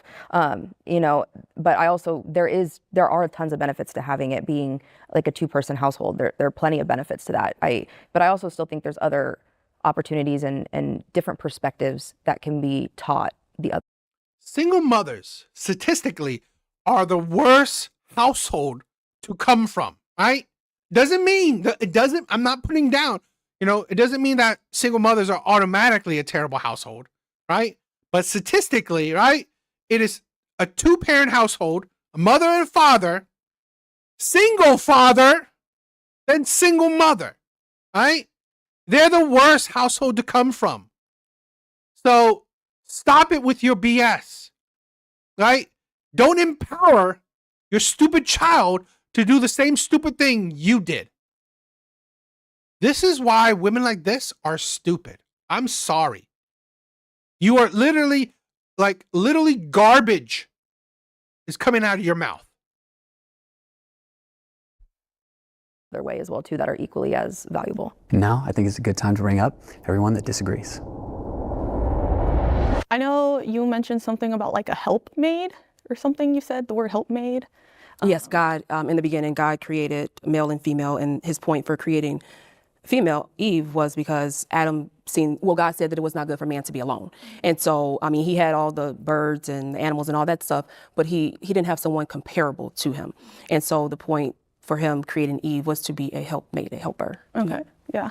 And I mean, like, from what I heard, it sounded like you feel like that's what should continue nowadays. Like, for me, like, if my fiance called me, You know, TBD, right? Same thing, right? My mom mostly raised me. I love my mom to death. I love my mom to death. There is I don't think there is like, I mean, like, I love my daughter too. So, but I love my mom to death. But here's my thing. Here's the thing. I had a difficult time. I had a difficult childhood, right? I had a difficult time becoming a man, right? Being into, developing into my manhood. Thanks to only being raised by my mother, right? The only thing where I gained the knowledge I needed to gain, right, is in my late 30s, right? In my late 30s was how I gained the maturity that men needed, right? I gained the knowledge, I gained the experience that men needed. The sad part is that, right, I should have had a good father to instill those good examples, those beneficial, right, experiences. So yes, single mothers don't mean that they're that it's automatically a terrible household, right, or a terrible thing. But the problem is that a lot of times, men need guidance from other men. So it is a very hard thing that a lot of women don't realize. You need good men in your life. his helpmate, I would leave. I would have to walk away and honestly reconsider some stuff, because I'd be like, no, I was not created to be your helpmate. Like, get out of here. Are you stupid? Okay, if a man is useless to you, right? He does nothing for you. He does nothing at all for you, right? You be with him if he does nothing for you. This is why a lot of these women have these degrees, but they're useless degrees, because it doesn't make you smarter. Actually, just perpetuate your stupidity, right? So, would you think that you should be useless in a relationship? Like, this is the problem with a lot of women. Why they can't get relationships? They are egotistical, right? Women are egotistical. Women are lazy. Women are lazy and egotistical. They think that a man, right, shouldn't be incompetent, right? Weaponize incompetence. Yet, God forbid, right? God forbid women have women, right? Women are incompetent. God forbid women actually help the man they love. God forbid. God forbid women can actually do something for the man they supposedly fucking love. Respectfully, actually disrespectfully if he called me that. But no, I mean, I think like women, if you want to have a husband and you want to get the white picket fence or whatever, people say, and, do whatever you want to do, like, power to you. Like, I have my cousin, which is like my best friend, she is a stay-at-home mom. Like, and I admire that girl because she goes through so much. I spent a day with those kids and I was like, dang girl, like, this is rough. Like, that made me not want to do that, actually. Like, I want to have kids as well. Like, I'm engaged, I want to get married. I'm also getting my master's, like, however. Oh, please. This is why men, do not be fucking desperate. This is the problem. Desperate men will get with this bitch, right? Desperate men, right, will get with this insufferable feminist.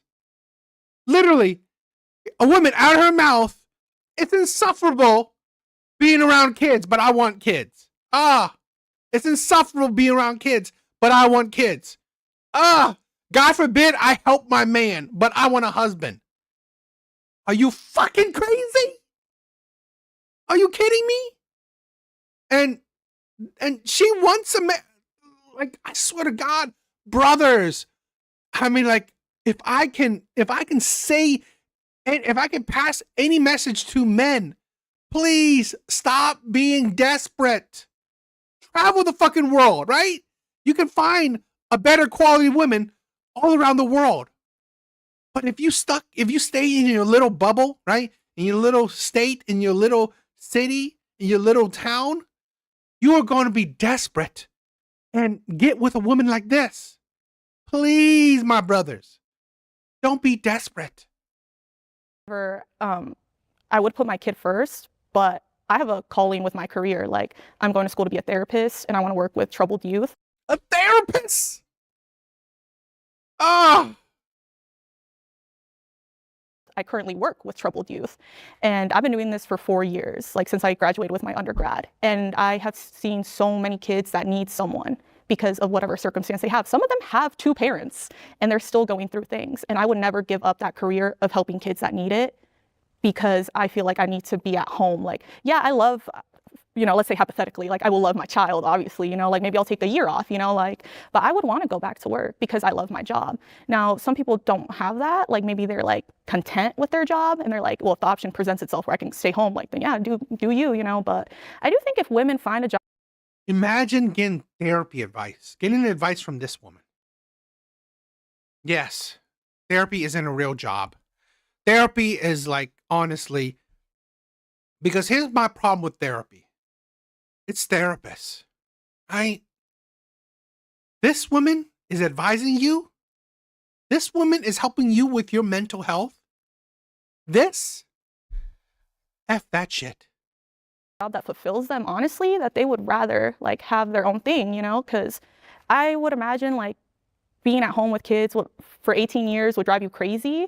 And then the kids are going to grow up one day and they're going to leave. And then you need to have your own thing. Like, guess what? That is your fucking husband.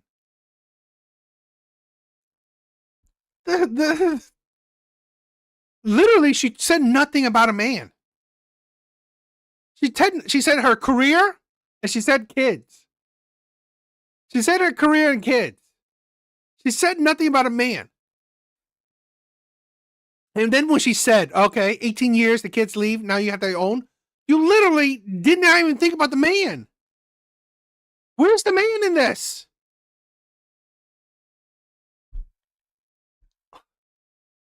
I swear to God, it's just, these women are unbelievable.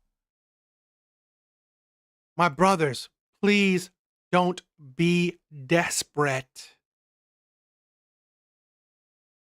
Harry Guy, they are also completely out of touch with the reality with their head in the clouds. That will make a man's life a living hell, trying to meet their unrealistic goals of how their life should be. Exactly.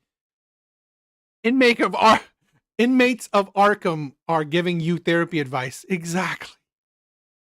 It can't just be your husband or your kid. Like, you need to be your own person. Like, that can be an identity of yours. Like, my goal is to have kids. I want to have kids. But that's not going to be my only be-all, end-all. She didn't say nothing about her goal is to be a wife. Right? Never get with a woman that her goals is to have a kid instead of being a wife. I'm sorry. Even if you don't want to be married, right? Even if you don't want to be married, but if the woman you're getting with, her goal isn't you, do not get with that woman. I'm sorry. Because if her goal is kids and her career, you are interchangeable, right? She can leave you at any moment because her goal was never you to begin with. Like, because I know my kids need to see like a good role model as well, Mm-hmm. So I'm like a good role model. Chronic dependent. My husband was in the military. Now he's a firefighter. Like me and my sister joke about it. We're dependents. Like I am a dependent because I depend on my husband so much. And personally, I think being his helpmate, whatever you want to call it, is so much easier than what he does. Mm-hmm. He puts his life on the line. He works long hours. He does so much. He gets home and he gives me and the kids 120% all the time. Like he does so much and I get to help him do that and hang out with my kids and do all these things. Like I've been so blessed in the life that I've lived because of him. So being a helper to him is not only my calling, but it's quite literally like the least I could do. And so like there's a lot of honor for me that comes from being his helper and from being his dependent. And so and then from like the Christian perspective, like when we see the helper, we see that as such like an honorable title because the Holy Spirit was the helper. And so it's not like a helper as in like a servant or like an oppressed person, but it's a helper as in like something that completes something that was divinely created. So, and in a healthy marriage, the man is empowering of the woman. I think so many view it as like the submissive wife as like a lower position or like you're thought of as less than, but it's like no, in a healthy marriage, actually that is like a very empowering thing for a woman, and that man will bring that to that marriage and help you become, I believe, the best version of yourself, and you're helping him become the best version of himself. And you know, obviously there's unhealthy marriages, but that's the way God has designed marriage to be. And that's kind of what I was saying. I mean, like to your point, I have to do all of that. If I had the choice, if I can do it over, I would have done it that way, God's way. But at that time, I didn't know God. So that's all I was saying. Yeah, I mean, great for her to, you know,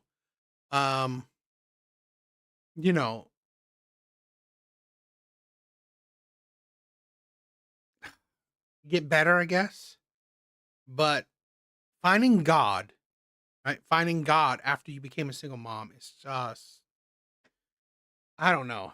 Because my thing is like, it's hard for women to change. It really is, right? It's hard for anyone to change, but it's hard for women to change. To find God after you've been ran through, after you had a child by a man that you either don't want or can't or doesn't want you, is, I don't know. You didn't have the foundation of God, but after you ruined your life, now you do. Now what is the next man getting, right? He's getting, I don't know, it's just, I think the main reason I disagree is because traditional gender roles tend to box people up into a certain person they have to be, and that extends beyond just a woman. Like, I know you mentioned earlier toxic masculinity, and I do believe that's a thing because I think as a society we push onto men such traditional roles to be the provider, to be the protector, to not allow them to have space for themselves and do the things that they enjoy and maybe pursue. And like with your husband, I'm sure he has a very tough job, and like all of that sort of things is like, I think traditional gender roles just kind of box everyone up into those things and don't allow for us to become our whole selves, whether that's your calling and helping your family or your calling with helping children who need it. And so I think people can be more than just what society has assigned to them for their gender. And so I disagree that most people would be happy in that. you know, this is why women can't critically think. Having gender roles, right? It's not a complete and only thing, right? So saying a man that provides and protect doesn't mean that's the only thing he ever does. You know, it's like women are the ones to confine men to a box, right? It's like women are the ones to confine people to a box. Being a provider and protector doesn't mean that you can't be a geek. Right? It doesn't. I can still provide and protect for my family, even if I like geeky shit, right? I mean, like if I bought cars, I can still provide and protect, even if I bought fucking cars. Right? It's like, seriously, providing, protecting isn't 24/7 shit. It doesn't mean that it's like every minute of your life. It's only women that's thinking, oh, it boxes you in. Who says it boxes you in? It's just one piece of the puzzle, right? It's just one thing. It's only women that thinks like, oh my God, you know, society only boxes you in. Who says that? It doesn't mean like society says that, oh, this is the only thing. It's just one piece of the puzzle. Women enforce gender roles. Exactly. Even lesbians practice gender roles and expect someone to handle the bills. Yeah. No, yeah. I don't, yeah, that's why the religious grift too. Yeah, I'm not, that's why I'm not into it too. Man, yes, toxic masculinity, mansplaining. Ugh. But it's like, you know what? You can't help not mansplain shit because I'm sorry, so many women cannot critically think. They can't critically think. The more you guys are talking, the more I'm like feeling what you're saying. Well, especially when you came up and you were starting, because you brought up a point, because like I did the traditional wife thing. I got married and I had a child and I, came home. Like, yes, I worked, but when my work started when I started investing more into that, and even after becoming a mother, I think this was probably the hardest part for me, becoming a mom, and probably what ended my marriage, if I'm being honest. Yeah, I mean, the protect cliche. I mean, for me, I'm tired of it because it's not appreciated. That's how I see it, right? Protecting is not appreciated anymore. Men put their life on the line for women, and it's not appreciated. Okay? Women think cooking and cleaning means anything. It doesn't. Men are putting their life on the line for their family. You can cook and clean for the rest of your life. It means jack shit. When it comes to, if he lays his life on the line, that's one and done, right? If he lays his life on the line for his family, that's one and done. You can't do that over again, right? Her cooking and cleaning means nothing. So they don't, I think people don't appreciate it enough. I lost my entire sense of identity because I felt like I had to be a mom from what society. Exactly. Nothing is appreciated. We are ATMs to them. Yeah, exactly. They don't appreciate what men does. Society expected of me, and I had to be this way. I couldn't work these hours. I couldn't do these things. I felt in a box, and I feel like in that I ended up losing a piece of myself, and it took through my marriage ending and going into a 50-50 custody where now I truly have 50% of my time for me. I got to create and build now an empire for myself and doing it with the things, I had to learn, even after becoming a mother and becoming a wife, that there's still me, that there's still an individual sense of me that has goals, that has dreams, that has passions, that has a purpose, that has a soul-driven purpose, aside from just being a mother or a wife. I had to learn that even now, there's still different parts of me. There's the part of me that's a mother. There's the part of me that's a colleague. There's the part of me that, is spiritual. There's, the part of me that is a friend, all of those things. I find women incredibly dense. You couldn't be a friend when you were a wife. You couldn't be a colleague when you were a wife. You couldn't be spiritual when you're a wife.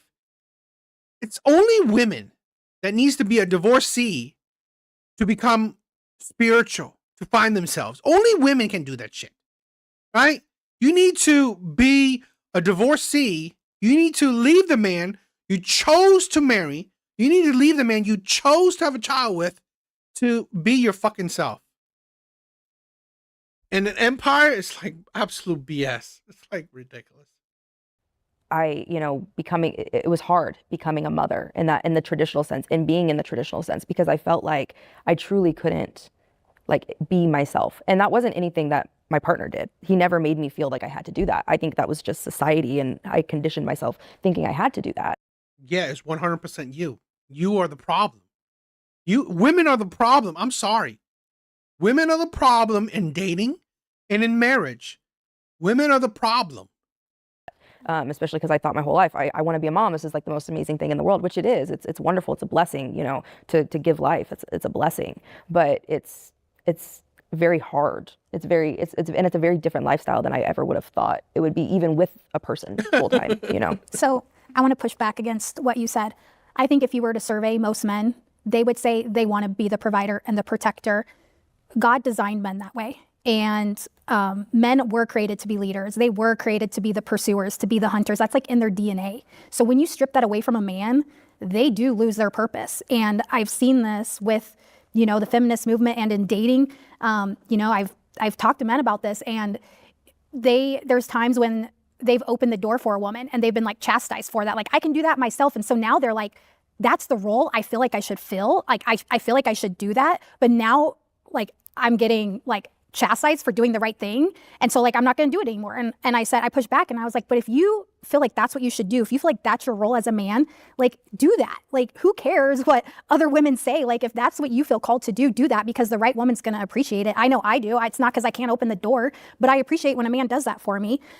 There's a lot of things, I'm a single woman. There's a lot of things I do and I can do them, but I'd prefer not to. If there was a man there to do it for me, I would prefer that. So I hate that fucking shit, right? Mr. Smith said it, right? They pushed this retarded narrative that they lost themselves in the marriage, when in fact they didn't have a personality to begin with. Exactly. Right? And they become fucking bored. These women become bored. They become bored. This is the thing. Women thrive on drama, right? They're bored. A man that provides everything, a man that gives everything to a woman, she's fucking bored, right?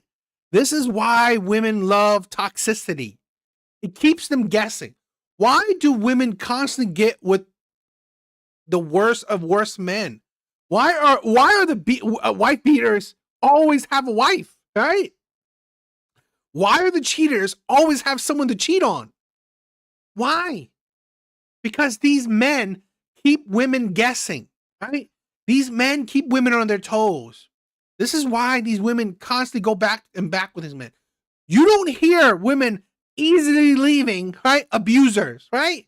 Yet they can easily leave a man that provides for them. And that's, women can easily leave men that have provided for them. Yet they constantly said it's so hard to leave a wife beater, right? An abuser. It's so hard. It's so, you don't realize how hard it is to leave a man that abuses a woman, right? You can't, it's not easy at all. Yet, it's so easy for her to leave a man that provides for her, that's been a good father, been a good husband. Wow. That blows my mind. Being a good man, right? So easy to leave. Being a shitty man, she constantly goes back to him. Yo, TBD, thank you for the love. Thank you for the love. But that's insane, right? That is just absolutely ridiculous. These women are just they want drama. These women want drama. Okay? I'm sorry, right? I've dated so many women that like they cannot just stand to be in peace. They can't. They need drama. They need something to happen. It is tiring. I would say that no, most men do want to take on those roles, but they have been criticized by women for doing that. So a lot of them have stepped back and have allowed women to become the pursuers, but that's not how we were designed. And so I think when you go against biology, I think when you... Exactly. They can find hundreds of reasons to leave a good husband, but they can't think of a reason to leave a dusty. Tells you everything about them. Exactly. I'm sorry. How many times have you heard women saying, "Oh, I go back. I constantly go back to the bad guy or the good guy, right? I constantly go back to a good guy." But how many times have you heard women say, "I constantly go back to the cheaters and abusers"? Right? How many times? I've heard that so many times, right? Of women going back to the abusers and cheaters. I don't think I've ever heard of a woman going back to a man, a good man. I don't think I've ever heard of that. I've never heard of a woman going back to a good man. But I've heard plenty of times of women going back to liars and abusers. Go against God's design. No, people are ultimately happier. And I think society shows that this isn't working out. Yeah, I feel like when you say like the thing about, I don't know, like men not feeling comfortable or doing certain things, like, I mean, I don't know, because I've seen like a lot of my friends like dating people, and these guys are stingy. They're like, no, like all these women just want like sugar daddies. All these women just want to be maintained. All these women don't want to have jobs, like 50-50. So I don't know if it's a generational thing, but I feel like a lot of young guys nowadays are like, oh, this girl just wants to be maintained. Like, I'm not going to maintain this girl. Like, you know, da-da-da-da-da. Are we choosing that, or are we being forced to by these younger men who are like, I'm not going to maintain you. Like, go 50-50 nowadays. This is the bitch that says she wants to focus on her career. So, no duh, men are saying 50-50. Here's the bitch that is saying, oh, you know what? She only talks about having children and her career. No, duh. She's not talking about, I want to be a wife. So you're the reason why men are like that. You're the reason why the generation of men, right, that you're dealing with are like that. It is your fucking fault. Out of her mouth, right? She's the reason why men are like this. Absolutely stupid. I think it's a cultural thing. I don't know how it happened, but if you also go to other cultures, like men do that. And they are like, I saw this interview, someone was interviewing people in the US and the men were like, no, 50-50. And then they went to another country and they were like, no, I'm the provider and da da da da da. And it's like, I think men nowadays also like don't want to do it. Like maybe it's because of the. It is because of you. You are a poor investment. Why would men do it when literally out of your mouth, you said that you were focused on your kids and your career, right? You wanted to find yourself. You are literally the demographic that will divorce a man. You are literally the demographic of women that will divorce a man. You are part of the 60 to 70% of women that will divorce a man. Do women not know how to critically think? Right? Do women honestly do not know how to critically think? Out of her mouth, she's given the reasonings. Out of her mouth. Right? It's coming out of her mouth. And yet she can't figure it out. I'm sorry. It's like, why are there so many stupid women? And I'm being honest. Women are not stupid, right? I know some intelligent women. But why are there so many stupid women? Why are there so many stupid women? How can you say that men don't want to provide anymore, right? Want to go 50-50. And yet then out of your same stupid mouth say that, I don't want to lose myself in a relationship. Oh, you know what? I think about children and my career. Nothing about a husband. Nothing about a man. And then you're surprised that men want to go 50-50. Because you are the very reason, right? You are the very demographic of women that will divorce a man because she lost herself. Economy's hard. Maybe it's because like X, Y, and Z, but I do think it's also them. Like I wouldn't put it so much on us because like a lot of the guys out here are like very anti-wanting to be the whole full provider. Yeah, and like It's because of your fucking fault. You are the problem.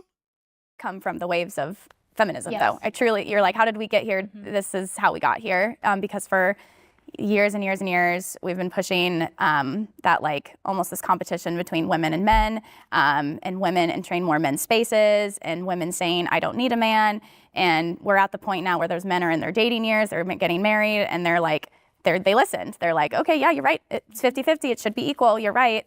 And so, yeah, I think that's how we got here. And then I wanted to say to what you were saying earlier, just with about it being so hard and like those gender roles, I think because so often who suffers the most from feminism, that ideology is the child. The feminism, I think a lot of it is like very self-centered and very like, what do I want? What benefits me?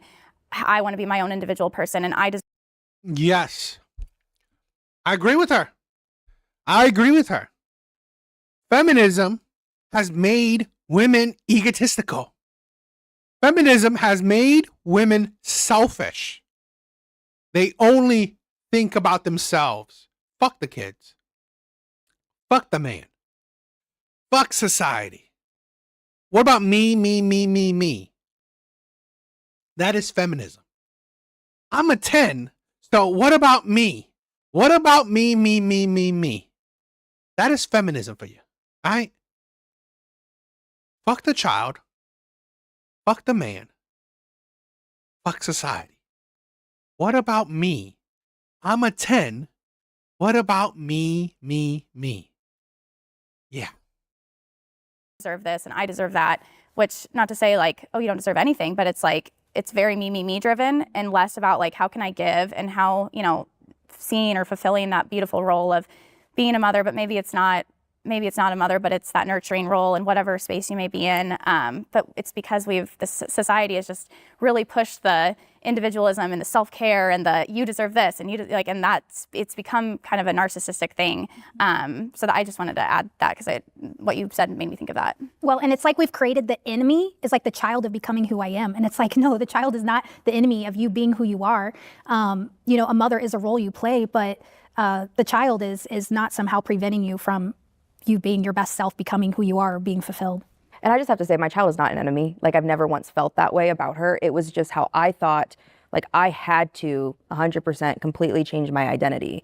And, and I think you were talking about like narcissism and like self-care and it's about being selfish. But what do we do on an airplane? We put our air mask on first before we put on somebody else. How can we help anybody, even especially our children, if we aren't thinking about ourselves and what we need? So if there's something that we need as a woman, regardless, like whatever that is, like for you guys, it's your Christian faith and, these types of things, you guys might need that as a woman. I don't necessarily need that. And selfishness, right? The selfishness. And you should never had a child. And you should never gotten married. Right? This is what like Mrs. Smith, I think it was Mrs. Smith, right? Women lack the sense of duty. Women lack the sense of duty. Like you said you have masculinity in you, right? You said you have a bit of masculinity in you, right? Where's your sense of duty? Yo, TBD. My child isn't the enemy, but I don't want to see her 50% of the time. Exactly. Right? Exactly. My child's not the enemy, but I don't really want to see them all the time. But yet a man, right? A good father is heartbroken that he can barely see his child. A woman, a child is holding me back from being my fullest, my truest self, right? Achieving my full potential because I have a child.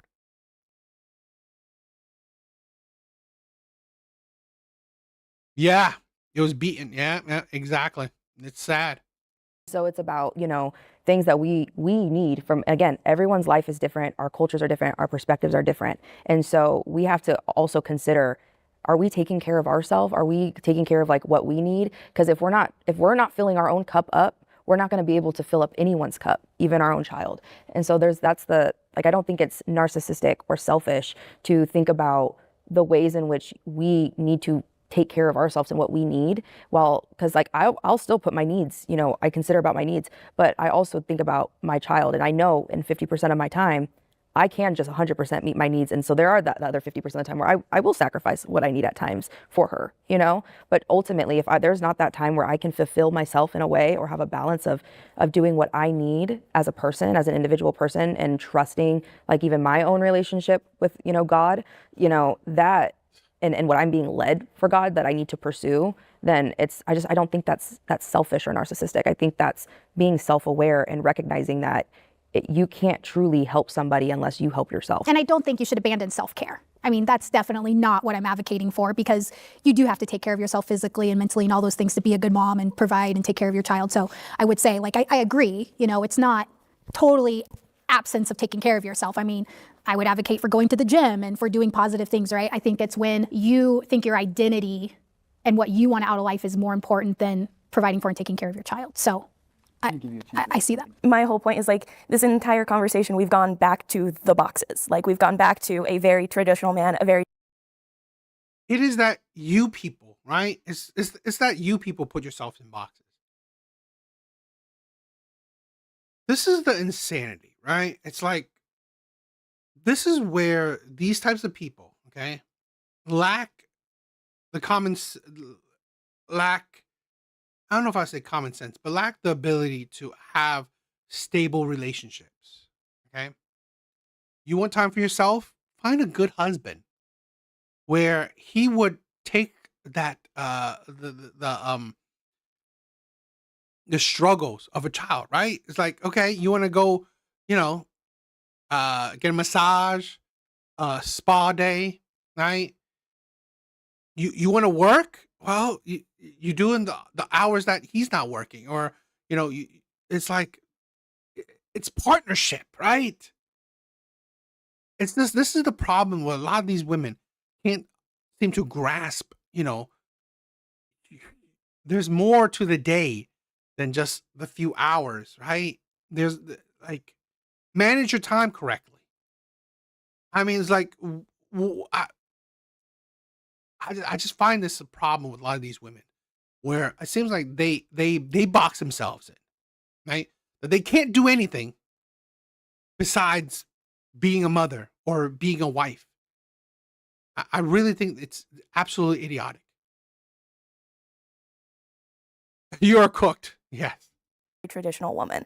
And at the end of the day, I know I will never have kids because I'm not a nurturing person. I do not want them, and I know that I would not be a good mother. So it's unfair for me to then give life to a child that I know I cannot adequately take care of. Yet, for a lot of perspectives, I'm seen as a very selfish person for doing that. I have friends who have had to go through the foster care system because they have had parents who cannot take care of them. And had we allowed them to be more than just the role that they were assigned as soon as they were assigned a mother or a father or a man or a woman, I think we would be a lot better off. And also too, like, a lot of this is very on a US scale. I mean, you think about the 4B movement in South Korea, where they have insane amount of that type of traditional role thrust upon them. And the women there are feeling very oppressed because, they can't leave their husbands in very horrible situations. They have a hard time.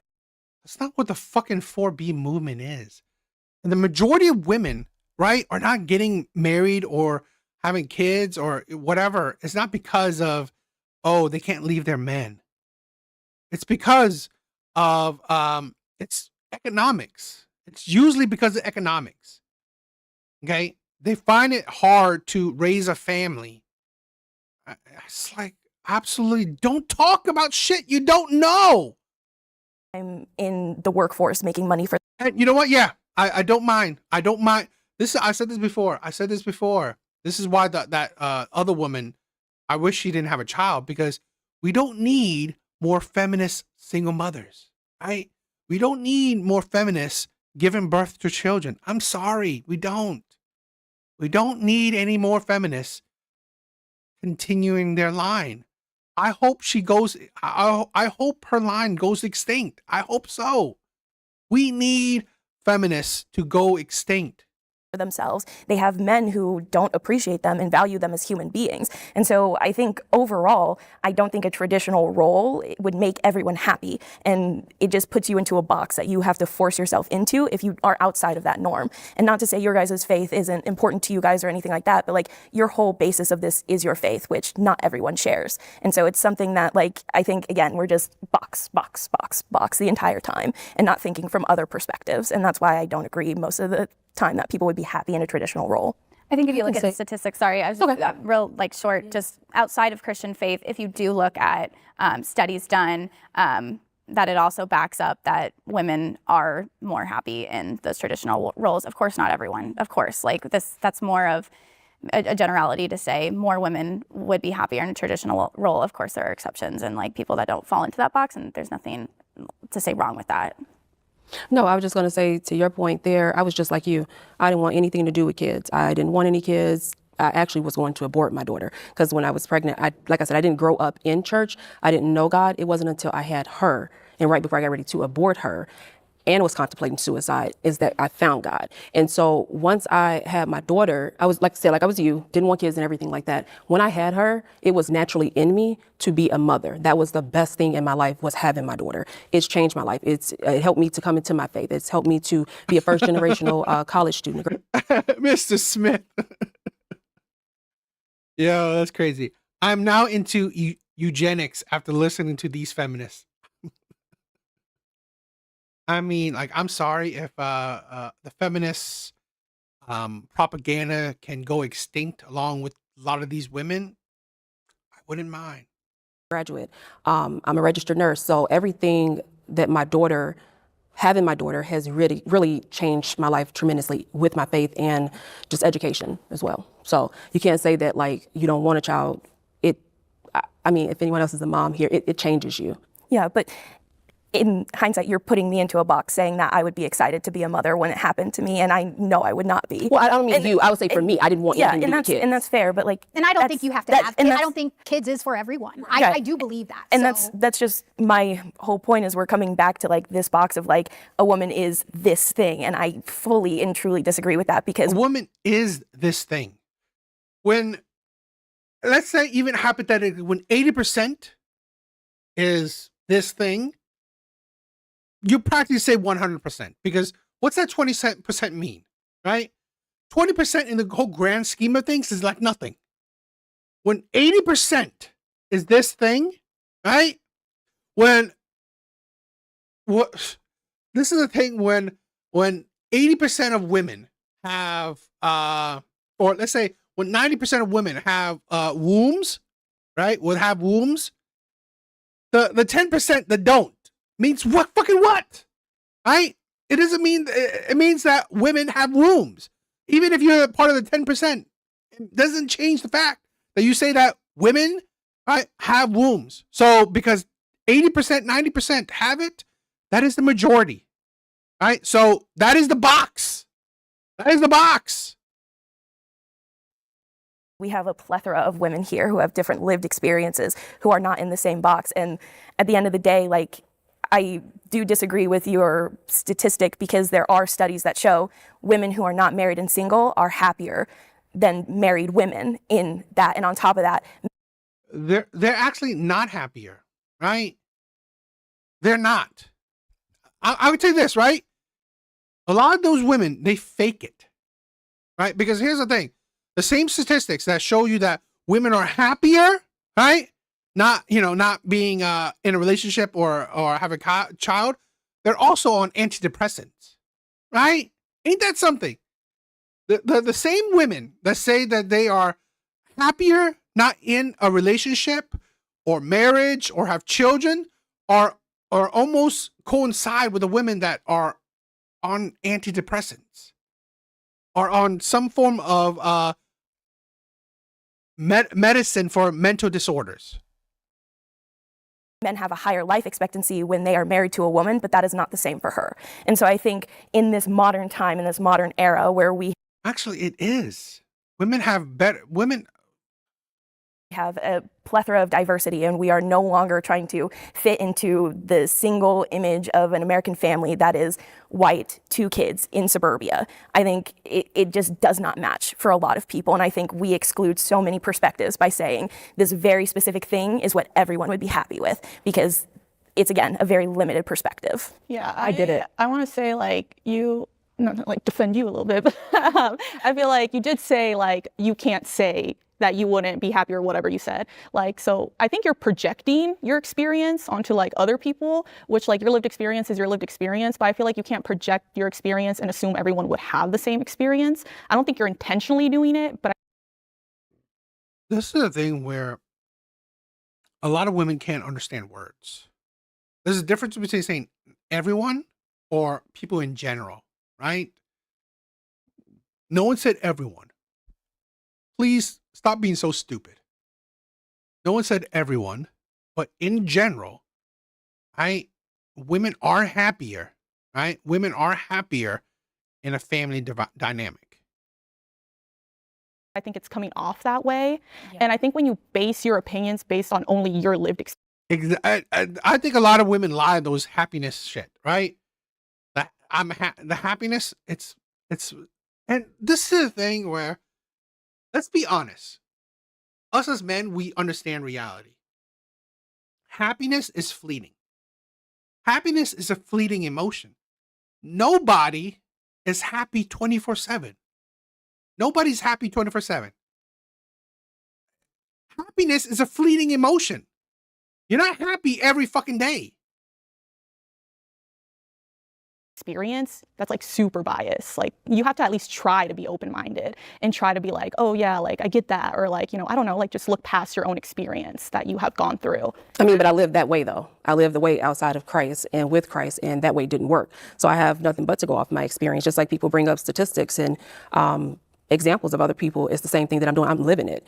I didn't want kids, and I said once I had her, totally changed my life. So, But you projected it onto me, and I know that I would not I don't think ever you intentionally did that, but you did. okay, I didn't mean it like to project it on and you. that's fine. That was I me think- though. By example, like I was the same way. That's But all. I think that by you inadvertently doing that, not that it's right or wrong, again, you all have your lived experiences, but by you doing that, it's kind of bolstering my point that like there is a box that you expect a woman to be in, and that box, whether it's your lived experience or someone else's, doesn't conform to the entirety of this world. There are billions of people. Stop. This is the problem with so many women, right? It's either they talk about the individual, right? It's women either talk about the individual or they talk about everyone. It's like, and this is why when people are more logical, they talk about the generality. Because one, it's like a conversation that goes nowhere, right?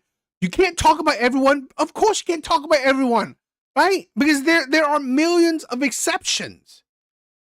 And you can't talk about the individual because, again, there's millions of exceptions. This is why if you are logical, right? If you are actually logical and having a logical conversation, you talk in generality. Because it gives you a more concrete, talking point. To say that, you know what? Women in general love tall men, that's concrete. Women in general do love tall men. Yeah, there are exceptions that women love shorter men, men of average height. Yeah, but why keep on talking about the exceptions? Because then you can't go, the conversation will go nowhere. People on this planet, and to say that most people would be happy in a system of this gender, that gender, and very traditional, I think is just, it undermines the work of what women have done in the past and where we've come from and where we can go. Well, and I think too, like I have a very similar experience of you of like being with God, being without God. Because I'll just say I was at one point a very devout Christian Catholic. I mean, I went to mass every single morning in high school before I went to school. And I started, again, realize sense, it brought you up. For me, it brought me down. Same thing with motherhood in a way. Like it took me having to find my own individual, more like spiritual, metaphysical type relationship. Imagine being her daughter. Motherhood brought me down. Imagine being this bitch's mother or being this bitch's daughter. Motherhood brought you down. I don't want to have you 100% of the time. I just want you to have you 50% of the time because I can't be myself when I'm with you. She should also not have had a child. Feminists need to die out. Relationship with God and my having to find, my own relationship with my daughter in an individual way in order for me to truly feel fulfilled by those roles as a spiritual, I would call myself a spiritual leader rather than a spiritual follower, but in that role of a spiritual leader and as also in that role. Spiritual leader. Who the fuck are you leading? Role of a mother. So it's just to show, I guess, from my own personal experience, how you can have relationships with God and not in that traditional sense and not feel fulfilled. And you can't have, marriage and children in the traditional sense and still not feel fulfilled. And I think it's beautiful that you felt fulfilled. I love that for you. Like, I really think that's beautiful. And I think that that's empowering and powerful and a wonderful story. And the strength and courage of that, I can feel. It's beautiful. But it wasn't that for me. And it took a different path for me to find that strength, empowerment, and encourage, and to feel my connection. And it's not that it's wrong. It's a different way. Something like for you guys, I don't think it's wrong. I just think it's a different way. Women should make their own money. We'll start by bringing up everyone that agrees now.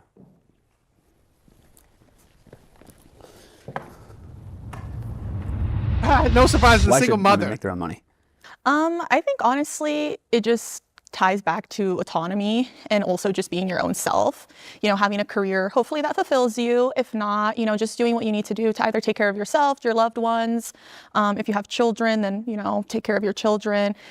In today's economy, I think most people have to have jobs. So it's also coming from like a realistic point of view. But I think like money can sometimes unfortunately be control.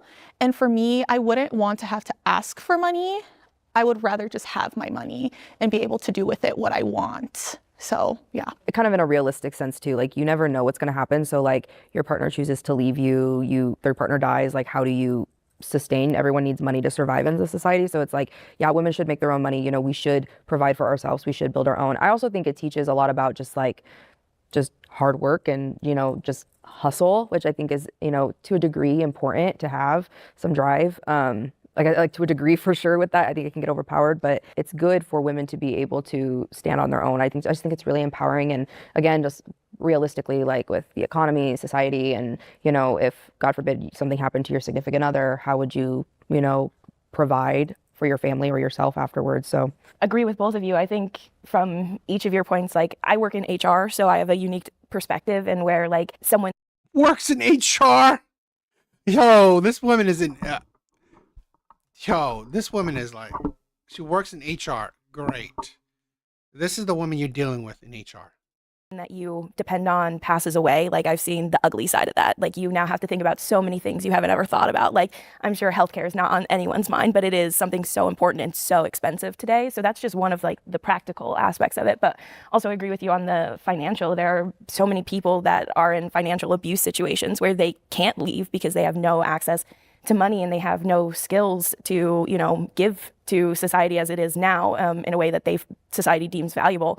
But also something else is inherently, I think, women, no matter what occupation they are, if it's a stay-at-home mom or if they do work inside of the house, I think that should be compensated for what it is because it is extremely hard work. And I think that's something that no matter who you are, like there's inherent value. And so you should be compensated for that. So I kind of struggled with this question a little bit because I think that women can be at different stages in their life, of course. So I think as any human, as any adult or young adult going into adulthood, I do think a woman should contribute to society. I think, you know, you go get your education, and then if you're not met with like your future partner right then and there out of high school, which that's not always realistic, then it's like, well, what are you supposed to do? You know, you're not taking handouts. You're not just waiting around for Prince Charming to come, right? So I definitely think a woman should enter the workforce. They should find out what they're passionate about, and know a good work ethic outside of, you know, if their path does lead to motherhood or, you know, being a wife, being a mother. So that's why I ultimately agreed with this statement, that a woman should make their own money, especially before they maybe enter into a marriage. Then I think once you get to the place where you're in a marriage, then it shouldn't be like, I would love for society to not kind of more push like what needs to be two income. Unfortunately, that's just kind of where we're at with affordability, right? But I would love to see more so a woman doesn't feel like they have to make their own money in the sense that like...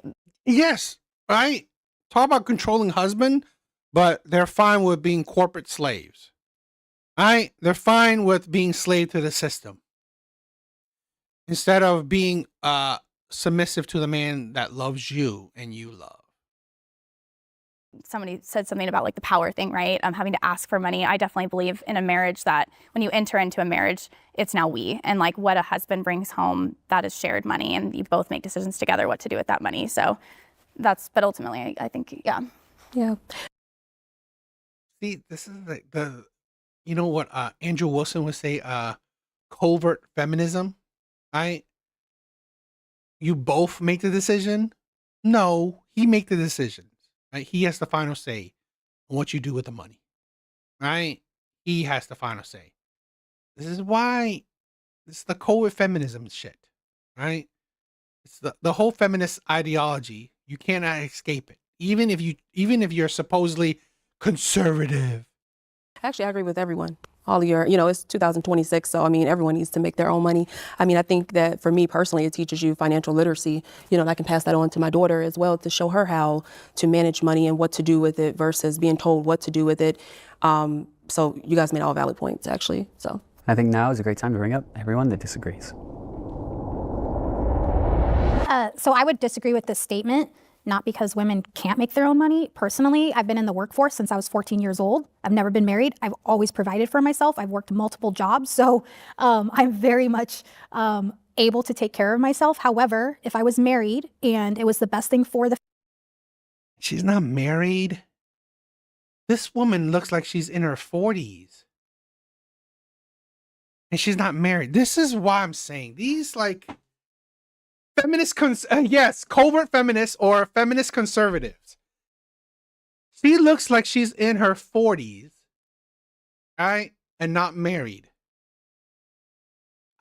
I must great that she doesn't agree with the statement, but like this is a thing where Does it reflect your reality? Are you following the leadership of a man? How conservative are you then? This is a thing where it's just like, it's like, you know, these women are just like full of bullshit, right? It's just a bunch of full of bullshit. I've yet, in my honest opinion, I have yet to actually see a woman that isn't a covert feminist, right? Isn't a fake feminist conservative, right? It's like, God, it's like women are just stop it with the BS. Just say that you want 50-50, right? Just say, this is why men are not being fooled by this BS. This is why we say automatic 50-50, automatic 50-50, because I don't give a shit about your supposed conservativeness. You're a lie. Automatic 50-50, right? Automatic 50-50. You're going to have to work. We'll both make decisions together. No more. I ain't providing, protecting for shit. You're fake. You're not actually conservative. You're not actually traditional, right? It's like, this is the thing. A lot of these women, I mean, like, I think the majority of these women are not traditional, right? They are covert feminists. They are, feminist conservative. So this is why a lot of men have woken up to it. So they're saying like, fuck it, just 50-50. Right? Let's just do partnership then. Because honestly, I ain't going to be traditional when you're not. Family for me to stay home and my husband to be the provider, I would have absolutely no issue with not making an income outside of the home. And so that's why I disagree with the statement. Yeah, I mean, I definitely took this question from like a personal perspective. First, like the statement of like a woman should make money, like if they want to, like they don't have to. And so I got married when I was 19. And so like the extent of my work was a gymnastics coach from high school to a little bit when we lived in California. And then I didn't have to work. And then like I never sought money, but if a job came along, like I worked in ministry for a little bit, I didn't seek that, but an opportunity came up and I was the person who was picked to fulfill the job. So it was never about like seeking money or wanting money or stashing money for myself, because that money went to the exact same place that my husband's money goes, because it is, like one of you said, our money. I had a conversation with a woman at the park yesterday and she was like, yeah, we need our own money. And I was like, I don't have my own money. Like, I'm not a big exit plan supporter. And she was like, oh, well, you need an exit plan. And I was like, well, I think if I looked at an exit plan with the value that some people look at an exit plan with, of course, it's beneficial to some people if they have a problem where they need an exit plan. But I think it also can kind of increase that want or desire to leave when it's something that could have been fixed. And so I think if a woman gets into the place where her husband passes away or leaves her or there's domestic violence or something, like a woman will figure it out. And so I think No, a woman don't need to figure it out. Right? Her figuring it out was picking the right man. Her man has figured it out. Life insurance, he owns the house, savings, investments. This is the thing. The most important thing, this is why women are not traditional. This is why women are not traditional. I'm sorry. A lot of these conservative women are liars. They're fakes. The most important thing an actual traditional conservative women can do is pick the fucking right man. That is true tradition. Who you pick? The man. Because he is your everything. That man is your everything. Right? If you are truly traditional, if you are truly conservative, that man is your everything. Because if you pick the right man, he would set you up for life, right? Life insurance, his will, his savings, okay, his investments. This is why you pick a man based on who he is inside, his character, his values, his principles. Not because he's fucking tall, not because he's fucking good looking, not because, he's charming. No, because who he is inside. It's like, seriously, the exit plan is your fucking man. Yes, it's a feminist, it's a feminist mindset. You don't need to think about an exit plan because you have a man. Right? Even if he's gone, it's because you had a man. right? It's everything about the man. And you got to pick the right man. This is why, right? This is why fathers pick the man for the woman, right? Or helped the woman pick the man. This is why fathers helped women pick the man. Because he think about this shit, right? Fathers would think about this shit. What is my daughter? How is this guy going to provide for my daughter? How is this man going to be the best thing for my daughter? Okay. That is the thing.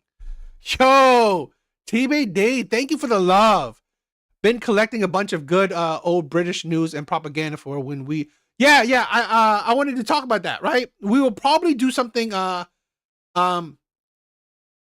the next week or so, right? I definitely want to talk about some the crap that's happening in the UK, okay? I definitely want to talk about that stuff because I really think liberal ideology, right? Feminism, liberal ideology, all the crap that I talk about here, it's happening in the UK 100-fold, right? The UK is honestly what I see, right? I'm not there. I'm not living there, right? So what I see on the outside, you know, through the window, right? It looks like a shithole, right? It looks like the UK is going downhill. So that's what I see. Okay, it's what I see. I'm not saying that if it's true or not. From what I see, the UK is going downhill. And it's all because of liberal ideology, feminist viewpoints, right? Feminism has pretty much destroyed the UK. Liberal ideology, woke ideology has essentially destroyed the UK. Or it's going down that direction of self-destruction. So I definitely want to talk about how what I believe is happening in Britain, in the UK. Probably next week or so. London has fallen. Yeah, exactly. So yeah, I think they're a shithole now. I really do. So I definitely I think, right? In my honest opinion, I think the UK's first. I think Canada might be second. I think Australia might be third. I think America might be last, right? To fall, right? If all these countries allow feminism and liberal ideology to fester, I think that's going to be the order, right? I think that's going to be the order. Yes, I've been hearing that it's like the white population of the UK is going down. It's like, seriously? And to be honest, right? It's all the white people's fault. I'm going to be honest, right? TBD, I'm going to be honest. It's white liberals' fault. Right? It's the white liberals' fault because they're absolutely self-destructive. They are absolutely self-destructive. They want to destroy their own country. This is why here on this channel I talk out against Democrats and liberals, because they're trying to destroy America just like the liberals are destroying the UK, right? Or destroying Britain. Having my own money is completely fine. I don't think it's like inherent. I'm probably set it up maybe we'll see, maybe next week. Right? Maybe next week. I can't be for sure, right? It's gonna be within this next week or the week after. I'm gonna see what I do. So Inherently like a bad thing or like I'm trapped or something. I think it's just the choice that I made because I'm very secure in where I am and I don't need it.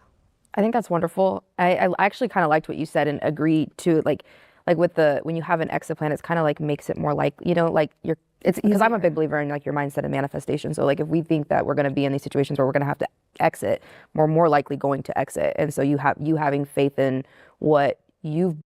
Yo, keep me updated, right? Keep me updated on your health, right? If you're still not feeling well by next week, I can make it the week after. Definitely, if it's not next week, it's the week after. So we could do something like that.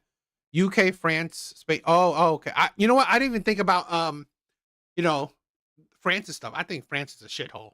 So, Germany, Sweden. Oh man, a lot of the Nordic countries are they're trying to cut down on that shit, right? I heard some of the Nordic countries are trying to cut back on their stupidity. So we'll see. Yeah, if you're not well next week, we'll make it the next week after. So there's no rush. TBD is TBD is British, right? TBD is British. So I wanted to talk about the UK, and TBD's living there, so he wants to, talk about it too. So I wanted to get together and we could talk about it on a live stream. I have lived in the UK for a couple years. I lived in the UK for a couple years, right? Or about 2 years or so, right? 3 years, right? I lived in the UK for 2 or 3 years. Leicestershire, if you know where Leicestershire is, that's where I lived in. So yeah.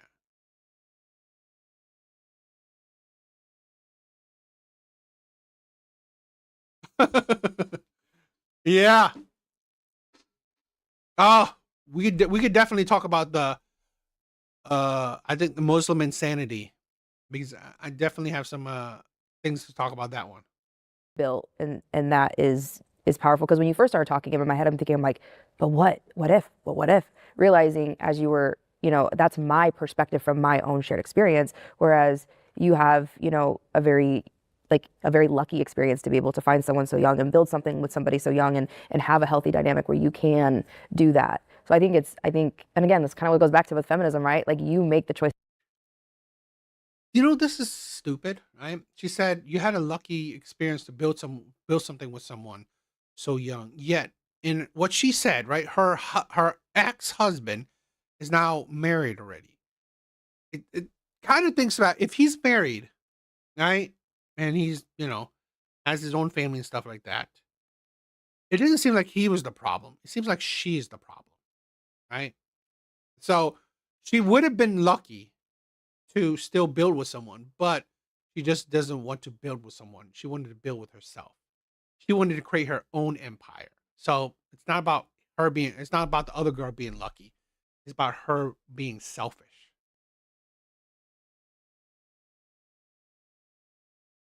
To live your life that way, and that's the beauty of feminism, is you can choose to do that and have that lifestyle. So no, I think that's really I think I like that perspective, because and I didn't think of it that way, of no, you really, if you're always thinking of an out, or of what could happen, you are going to likely create that as well too. And I also still agree with my stance. I think we should just for my own personal beliefs and how I want to live, the ability for women to be able to do that. I also think it's rare. I think what you have is rare. But that's also what I think is honestly kind of beautiful about it in its own sense too.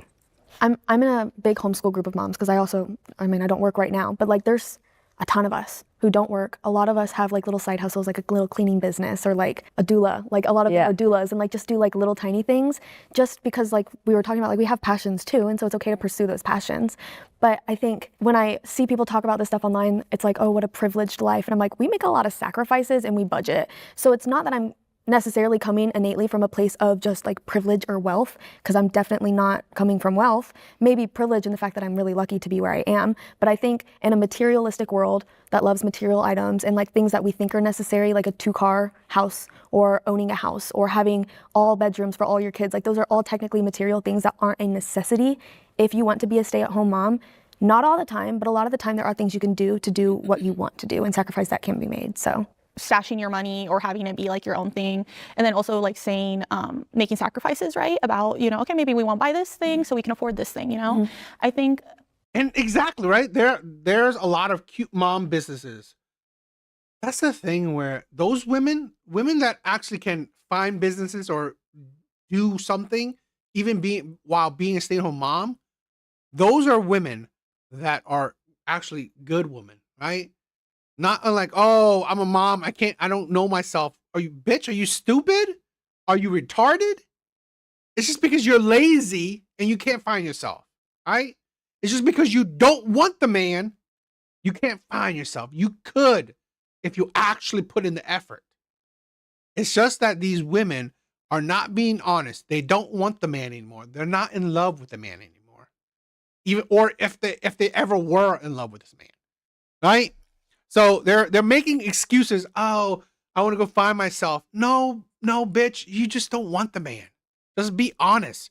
You don't want him, so you're making this excuse to leave him. Personally, I have tried to plan out my life so I won't have to do that. Making like intentional decisions about, waiting until I get my degree, and all those things, because I want to have a career that has more boundaries. So I'm more accessible to my future children. And I don't have to like compromise. And ideally one day I will just like work from home and do like telehealth or something like that. You know what I mean? The idea, I suppose, behind like why this could be like a feminist thing is because maybe not having to make sacrifices, like maybe being able to do what you want to do when you want to do it. And I'm sure you feel like you can do that, and obviously like being a mom, sometimes you just can't do what you want to do when you want to do it, which is like normal. But I'm thinking like marriage, even before you have kids, you know what I mean? Like if you're married and you're staying at home before that, like we keep saying like when you have kids, but what about before, And it's like, what am I doing all day? Like what if I want to go, I don't know. Exactly, Omni. Find myself means trying to find better, right? I honestly think a lot of these women think that I want better. I want different. I think I deserve better. A lot of these women are just lying to themselves and lying to others. Like do an exercise class, like what if I want to just go get coffee or something, and I have to like, I don't know, I just don't like the idea of asking. And I know you say we shouldn't ask, but I feel like I would feel like I'm asking, you know what I mean? Yeah. And I do think like that goes into conversation before you get married, ideally, right? You guys like have a conscious, like intentional conversation about we're going to make an account and we're going to share our money and this is going to happen, that's going to happen. I don't want to say that's privilege, because that hopefully should just be the norm, right? That we like have a partner that's willing to have that conversation with us. But sometimes people just don't have enough money to have that luxury of saying like, oh, we're going to use this for that and this and that. It's kind of like, unfortunately, a lot of people are living in financial crisis, like week by week, like paycheck by paycheck. I don't know if there was more like, I think that's a lie, right? If you live in paycheck by paycheck, you are financially irresponsible, in my opinion. And I've lived paycheck to paycheck, so I can say it. I was financially irresponsible. You can see my financial irresponsibility, right? So I had drastic changes. I haven't really bought things in years. This is like my complete financial irresponsibility, right? So I had to stop buying shit, right? Because I was living paycheck to paycheck. Okay. So it's just, you have to, be more financially literate.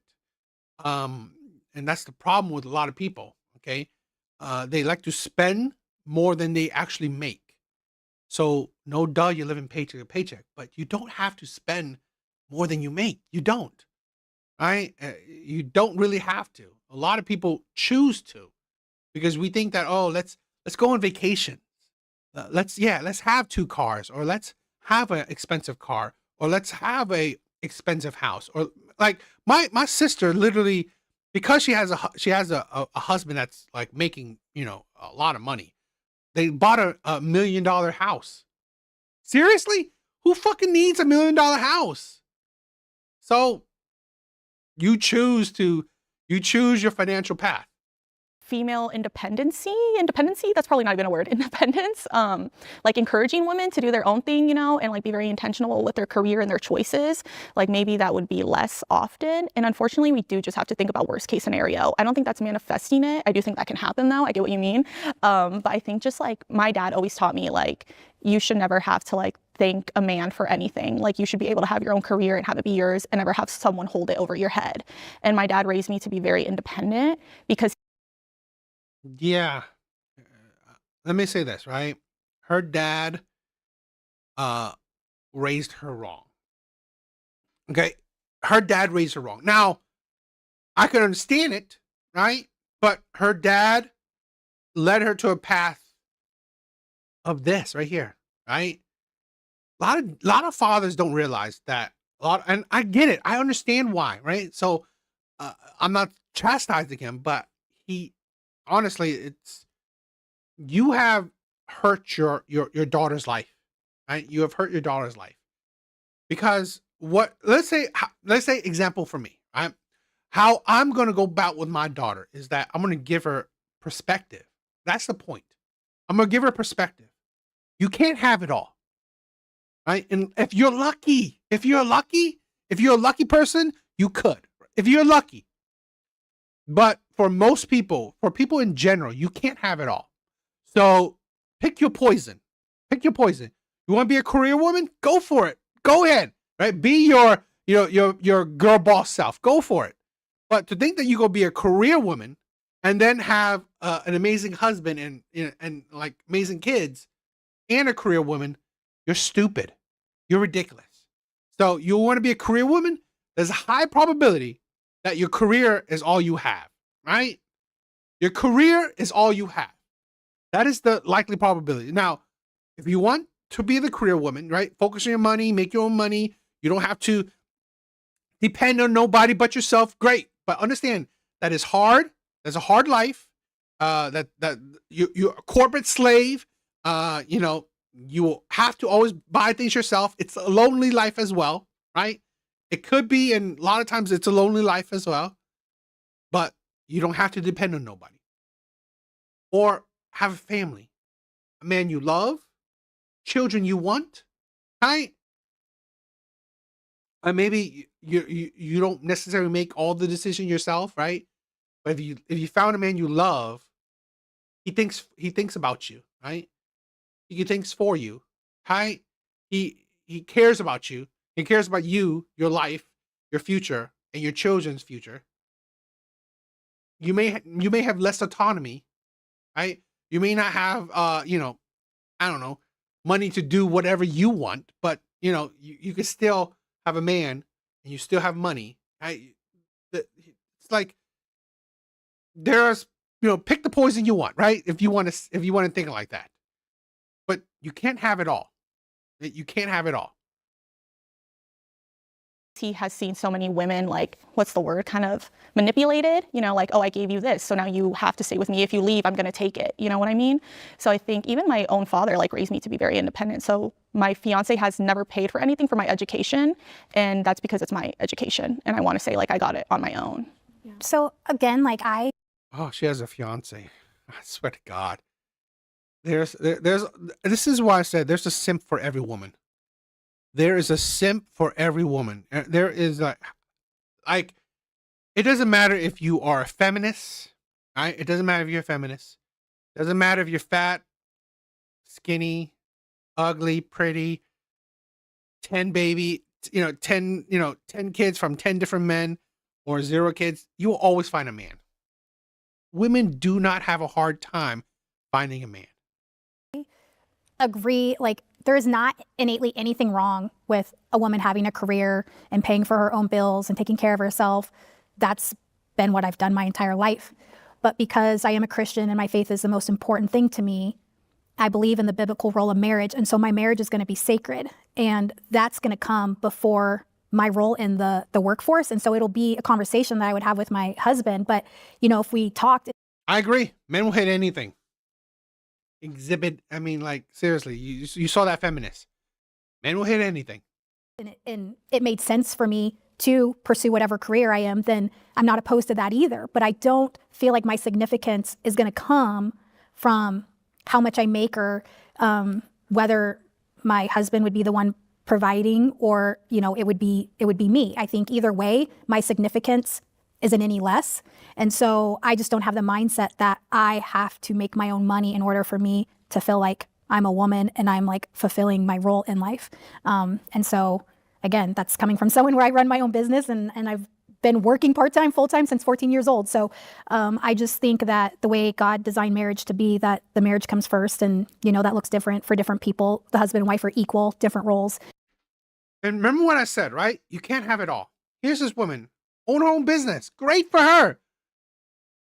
But even supposedly she has that conservative values, she didn't focus, right, on a husband and a man, a family in her younger years. She didn't focus on a family in her younger years. And it looks like she's in her, I won't be generous to her, maybe mid-30s, right? mid-30s.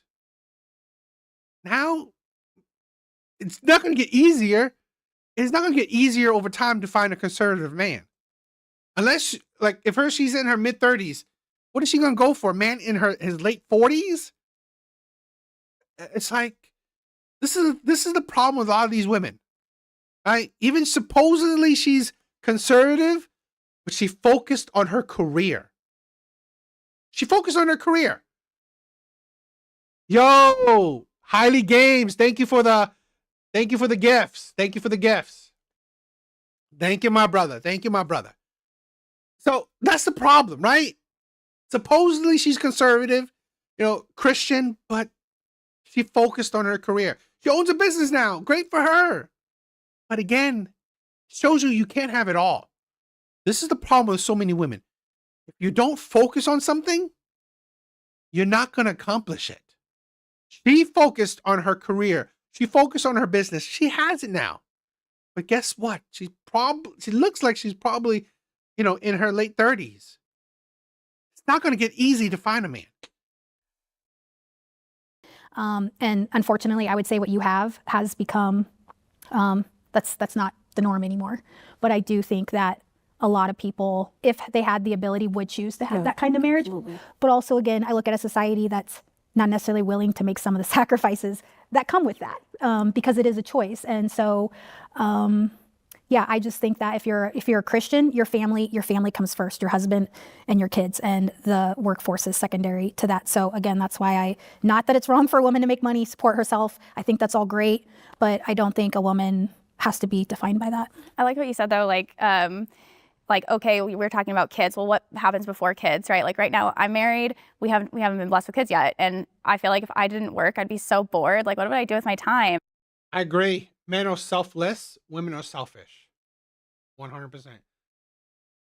And I love having purpose through my job, but it just brings up a point too. I think about how I was indoctrinated throughout college. I definitely feel like, besides maybe my parents and some good friend role models, I wasn't hearing a lot more of that push to start a family right away, and just to be dating for marriage in general, right? It was more dating for myself, what made me happy, the pleasures of the moment, just kind of living freely. And I think it's that some of that feminism messaging out there about, as a woman, get a job, find your passion, versus that encouragement from society, which is there's so much fulfillment in finding that partner, being a mom eventually, right? But it's I think the conversation made me think of that, as how this is just how it played out for me. But I can acknowledge that because I didn't hear that a lot in the culture, I did gravitate towards a career path versus I wanted to be out seriously dating to find my partner. It was really more about me, how I could, grow, how I could do a career, get money. So I think people can struggle with that, or that can be a factor played in with feminism. I think there's a level of selflessness that comes with not saying God is very gracious to me. I am not the prototype or anything like that, please. But I think there is a type of selflessness that comes to doing or living a traditional life, especially at a young age, because I got married after my first year of college. I could have continued college and said, I want to wait until I establish my career. I wanted to get married, so I got married. And then TBD, thank you for the love. As a man, I see women below 30 more suitable to have kids with. I agree. I mean, this is a thing where, honestly, as women get older, I've said this before. If you see my content before, I've said this plenty of times. As women get older, they become bigger red flags. Why? Well, as women get older, they gain more trauma. Now, a younger woman could probably have a lot of trauma, right? Of course. This is not a 100% everyone, right? In general, as people get older, they gain more trauma. They develop more ideology. They become more set in their ways, right? As people get older, they become more set in the ways. Guess what? Dating a woman that has a decent amount of trauma, set in their ways, they're just going to be harder to deal with. Right? They're just going to be harder to deal with. They're just going to be annoying. And yes, having a family is just going to get harder. Right? Having a family is just going to get harder. You're going to have to move quicker and all that shit. It's you're going to have to rush things. It's not that easy. And we had kids and all of these things. And I I feel like there's a lot of value, especially in the feminist movement, to establish yourself before XYZ, like you said. And I feel like who maybe don't have that desire or have been given an opportunity to get married and have kids at a young age, but they're like, but I don't have my career yet, so I can't do that. I'm not financially ready. You're never financially ready unless you're rich, okay? You're not. And the more money you have, the more money you're gonna spend. So it's always gonna feel like I'm never ready. And so I feel like there's just needs to be more voices for women who want to do it young and want to get married young and don't want to seek a career in establishing themselves, because I found myself in my marriage and through being a mom. And I know that's not a monolith and that doesn't work for everyone, but it's a thing and it's available and it's an option for women too. Yeah, and what we want, sometimes it's more of a condition to want, right? It's like because of external voices and forces around us, it's like, do you really want to find your passion in your career path, or are you just hearing that from everyone around you and you're like, well, that's what I should want? And then to the point where you really do believe it, you know? And things, it can be true and different for people, but yeah, I think that's something to think about too. And I think there's also a biological clock that gets ignored often in the conversation too. Like there is a point where women are way less likely to have kids. And if they do get pregnant, the risk is way up. So there is a biological factor in being a woman that we have to consider when we're chasing our career versus like focusing on something that holds extreme value as well, so. I think it could be like a feminist thing, but it could also just be like a generational thing. I mean, if you grew up, I don't know, like my parents' generation, obviously they're just getting married and like having kids and mom staying at home, you know what I mean? So I think it is just something that happens with time, is like generations just change. We evolve as people. And I think what I hear you guys saying is that you guys want to go back to like old traditional values, you know? And I think it's kind of, it might not be fully on the feminist movement. You know, I feel like that'd be giving us maybe too much power, saying we like changed a generation, you know? I think we definitely contributed to it. I would like hope so, you know? I would like to piggyback off of you because, I mean, to your point, I do think a lot of times, you know, if a woman does want to pursue a family and to be married, whether that's with their partner or otherwise, I do think it is looked down upon in a way. And I personally disagree with that. I think, like I was saying in my original point, any work that a woman does should be compensated because it is incredibly hard work and you have had to make sacrifices for it. But I think for me too, like that position. Your compensation for having a kid is having a kid. It's like, I swear to God, your compensation for being a stay-at-home wife is being the stay-at-home wife. That is the compensation. Shut the fuck up. In which you are financially reliant upon your partner has been used as a tool of oppression to hold women down. And then additionally, like historically, when you look at it, oftentimes the people who were staying home is again majority of white women. And so it like kind of decenters the larger conversation of like, it's not just feminism in the sense of empowerment, but where can we meet women so that they can be uplifted financially, even if they fall outside of that norm of, I have the financial capabilities, because historically, most stay-at-home mothers were white women, and women of color had to work outside of the home. And so I think that's just one aspect of like, you have to think about those sorts of things as well, because from your perspective, for all of you, it is very traditional in that way, but also what happens when your husband dies. You've said that your husband works a hard job, and going back to my HR roots, like, how are you going to pay for the mortgage? How are you going to pay for the funeral? How are you going to keep your children fed? How are you going to continue these things that require money? And you can speak on it, but I have seen countless people's lives change in an instant. And so with all of that context, to me, it makes sense whether you think of it as squirreling away money for yourself or for your future, because you'll need your own retirement should your partner pass away. You'll need your own things to be set up for you. And I don't think that necessarily negates from the traditional value. I think you can have money for yourself in your future and it still be a part of the family unit. Yeah. I think also like we've mentioned some things about like feminists being like almost anti-male. I think someone said that early on. And I would say feminism honestly probably helps some men's mental health because it takes off pressure from them feeling like they have to be the sole provider.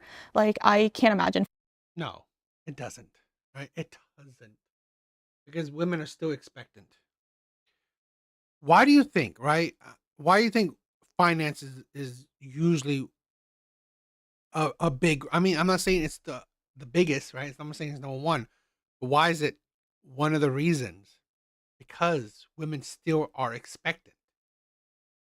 feeling like I would have to provide for like my wife and like, I don't know, hypothetically 3 kids, let's say, you know, and all that comes with that. Like in Nebraska, Omaha, you have to have a car. Like you're not getting anywhere unless you have a car. That's just, it's not accessible. Like public transportation isn't good enough in Omaha yet. So I think just being practical as well, like going into the dating scene, I think that would make it really hard on a lot of women to find men if their standard is you have to like financially support me as soon as I pop this kid out or whatever. You know what I mean? Like, I'm gonna stay at home, you better have it handled, and that's that, you know? I feel like the man would probably go into a lot of stress. Like, I think it's a conversation that you have, you know, with whoever you're going to be with, because I think there's a lot of men that don't like the idea of having kids and sending them off to daycare. You know, they want to be able to provide so their wife and the mother of their children can stay home and, you know, raise their own children. And so I understand what you're saying. And I think, you know, it goes back to who you're with and having that conversation. But I think there's a lot of men that desire for the wife and the mother of their children to be able to be the one that's actively involved in raising their children, because I know not everyone's going to agree with me, but I do feel like there are, you know, people involved in our society and our government that want to push women out of the home in order for the system to basically raise our children, you know, and it's like they keep pushing younger and younger to get kids, you know, into Head Start and, you know, preschool and pre-K. And it's like, you know, those years actually, I think for children are better at home, you know, just being creative than being in some really structured system. And so I think there's a bigger system here at play of, you know, wanting to pull women out of the home so then the system can raise our children instead of the family. Because again, I believe the family unit is the backbone of a healthy society. And so if they can break families apart, they can get kids into the system, they can mold them into the way they want them to be, shape their mindsets how they want it to be. And I think that's where you have seen a shift in society. You know, I know a lot of parents are like, we didn't raise our kids to be that way. And then they go to high school and college and come out completely different. And unfortunately, that's what happens when a lot of parents quit playing an active role in their children's lives and let the system raise their children. And so I would push back against that and say, actually, there's a lot of men that would like to be able to have the ability to keep their children at home and raise them. I agree, right? Feminism, I do agree with this woman saying that, like, it is better. I personally believe it's better that women, at least for early development, you know, stay at home. So I definitely agree to that. I definitely agree with what TBD said. I think feminism has damaged a lot of men mentally, right? It has made dating confusing and horrible, has made marriages pretty much honestly just a terrible place, right? So yeah, I think it's been absolutely shitty. True, the system preys on the insecurities of women to get children into the state hard. I agree. Never have kids with a woman over there. Raw. Yes. Uh, can't. I can see that. I can understand that. Right, guys. What's up? Thank you, guys. I think that's it for tonight. Hopefully you guys like it. Hopefully you guys enjoyed. Thank you guys for the love. Thank you for the support. Please check out my other videos. Please like. Please subscribe if you guys haven't, right? Please subscribe and please like if you haven't. Please check out my other videos. Please like the other videos. It helps me out. Please check them out. Please comment if you guys could, right? You guys are amazing. TBD, thank you, my brother. Please keep me updated on your health. If it doesn't have to be this week. I'm not pressed to it. It could be next week or the week after, right? Raw, thank you for stopping by. Thank you for a quick comment. I love it. 20% of male is because of relationship ending. I agree, right? I told you guys about how my last relationship almost ended me, so I definitely understand that. Omni, thank you, my brother. Thank you, brother Mike. Thank you. All right. Evil Eddie, thank you for being here. Steve, I love you, my man. Mr. Smith, I love you. Thank you for being here. Laughing Man was here. I love you, my brother.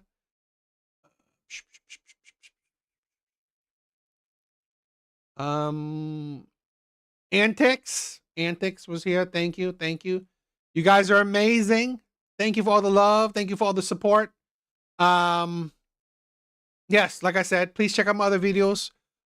Please like them. Please comment on them. It helps them out. Helps push out the videos.